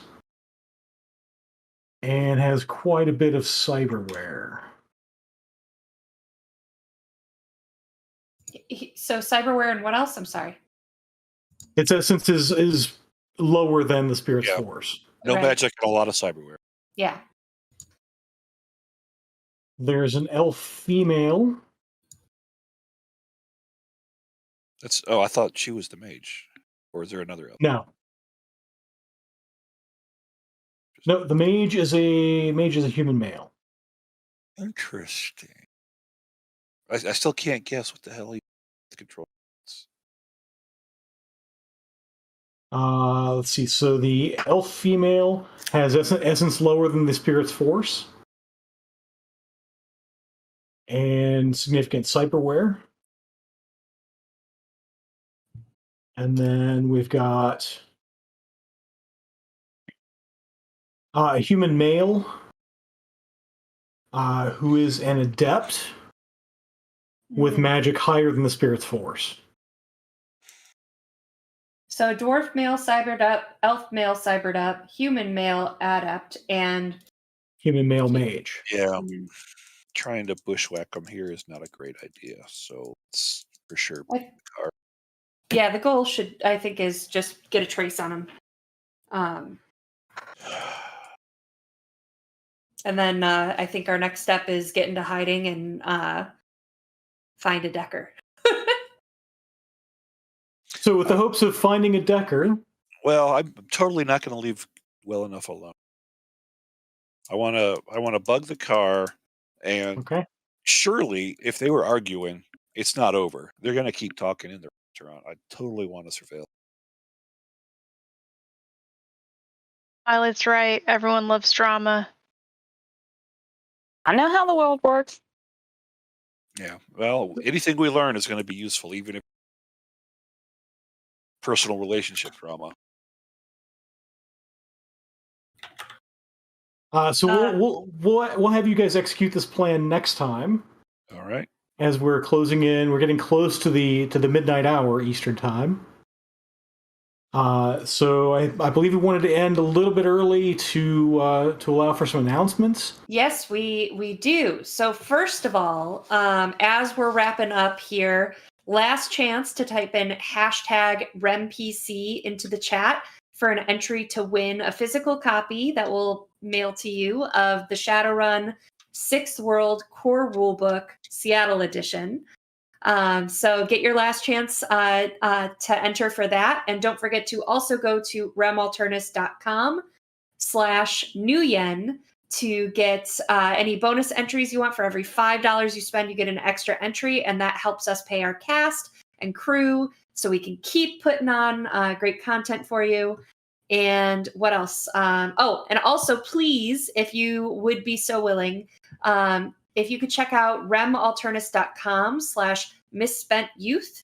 It is a Kickstarter for an RPG that's a heavy narrative storytelling focus, light rules, teen angst, punk rebellion, fight against authority RPG. It's a lot of fun, a lot of great stuff up there, and we are almost funded. So please go check that out as well and support if you have the means. Thank you. And with that, I think Kender is tallying the totals here so that we can select a winner, and also has reported to us our top donors so that we can read their messages online here. So Amber, you want to take one of them? Why don't you take your friend Aaron's? I will. Reverend 00. Never trust a Decker and stay safe in the shadows. I love it. Thank you so much for your donations, Reverend. And how about the second one? How about we do Violet? I want to make sure that I get the name pronounced right. So it's Riritan or Riritan? I think it's the first one. That's how I always say it in my head. Okay. Raritan is the best gnome. I love it. I love it. And last but not least, Hal, how about you take the last one? I'm pretty sure you wanted that one. I don't want to step Nope. on your toes. Nope, it's absolutely you. Okay. It's a pun, and she doesn't want to do pun. Yep. This is from Eason. And normally it doesn't call, but onion rings. Can you say that one more time? Because it did break up for me a little bit. So I don't know if it did for anyone else. Oh, I certainly hope not after a good donation. So, once again, thank you, Eason. And this is especially for Sarah. Normally your food doesn't call, but onion rings. I'm upset. But we do have a winner. Our winner for the first raffle of the Gen Con TV series is Dubs11. Very nice. Oh, Erica, you win a copy of the Shadowrun book. Congratulations. Thank you guys so much for playing with us, hanging out with us, supporting us. And we will be back next week with another giveaway, with another pre-show where we'll be talking about talking to Reverend actually on the pre-show for the Shadowrun missions and seeing what that's all about. And then we'll be playing episode 2 of Emerald Glitch. Part 2 of the case of the Beleaguered professor. Ooh. I think it's I'm so excited. Drugged professor so far. yeah. And next week, Randy will be back and joining us. Or I don't know if I can say he's back if he hasn't been here. But Randy is our decker. And Yes. Randy will be here next week with us. He couldn't make tonight. So thank you all so much. Really appreciate it. Anybody want to say anything else? Plug anything? Jen, you have a thing to plug. I do. I am Jen, and I run the Geek Forge. And we got lots of cool stuff. We're going to be launching a new collection soon, so you can come check that out. It's thegeekforge.etsy.com, or thegeekforge.org is our primary website with lots of cool blog articles and other fun stuff like interviews with content creators. So come visit us on the cyberspace. Awesome. The Geek Forge is amazing. Bob, do you have anything you want to plug? Yeah, I'll plug. We have our Tuesday night Shadowrun 5 Chicago missions. We're currently on hiatus because we've just finished season 6, and we're gearing up for season 7 that should start in the next few weeks. So come join us for that. Yeah, that's Twitch. really cool. I love that show. It's on. I just dropped the Twitch channel. It's www.twitch.tv/masterofrem. And Bob is one of the missions writers that worked on the Chicago missions that he's running for us on Tuesday nights. So it's really cool to have that show together. So, and Amber and Jen are in that one too. So get more Amber and Jen, which who wouldn't want that? Oh, thanks. Awesome. Amber, anything to plug for you? No, unless you want another hot fact. Nope. Hal, how about you? I'm confused and frazzled. I've been streaming way too long, so I just want to thank everybody for being here, and I can plug this show for next week. Be here or be square. Awesome. Yeah, do it. And I'm Rem or Sarah, and you can find us on Twitch at twitch.tv/masterofrem, or join our Discord. I'm going to rely on Kendermage to drop that in the chat. We are at time, so thank you all. Thank you, Tom, who is our tech behind the scenes and has done a lot to pull this show together. So thank you very much, Tom. Tom has done a lot of good work. Yeah, thank you. All right, guys, we'll see you next week. Bye. Thank you, everybody.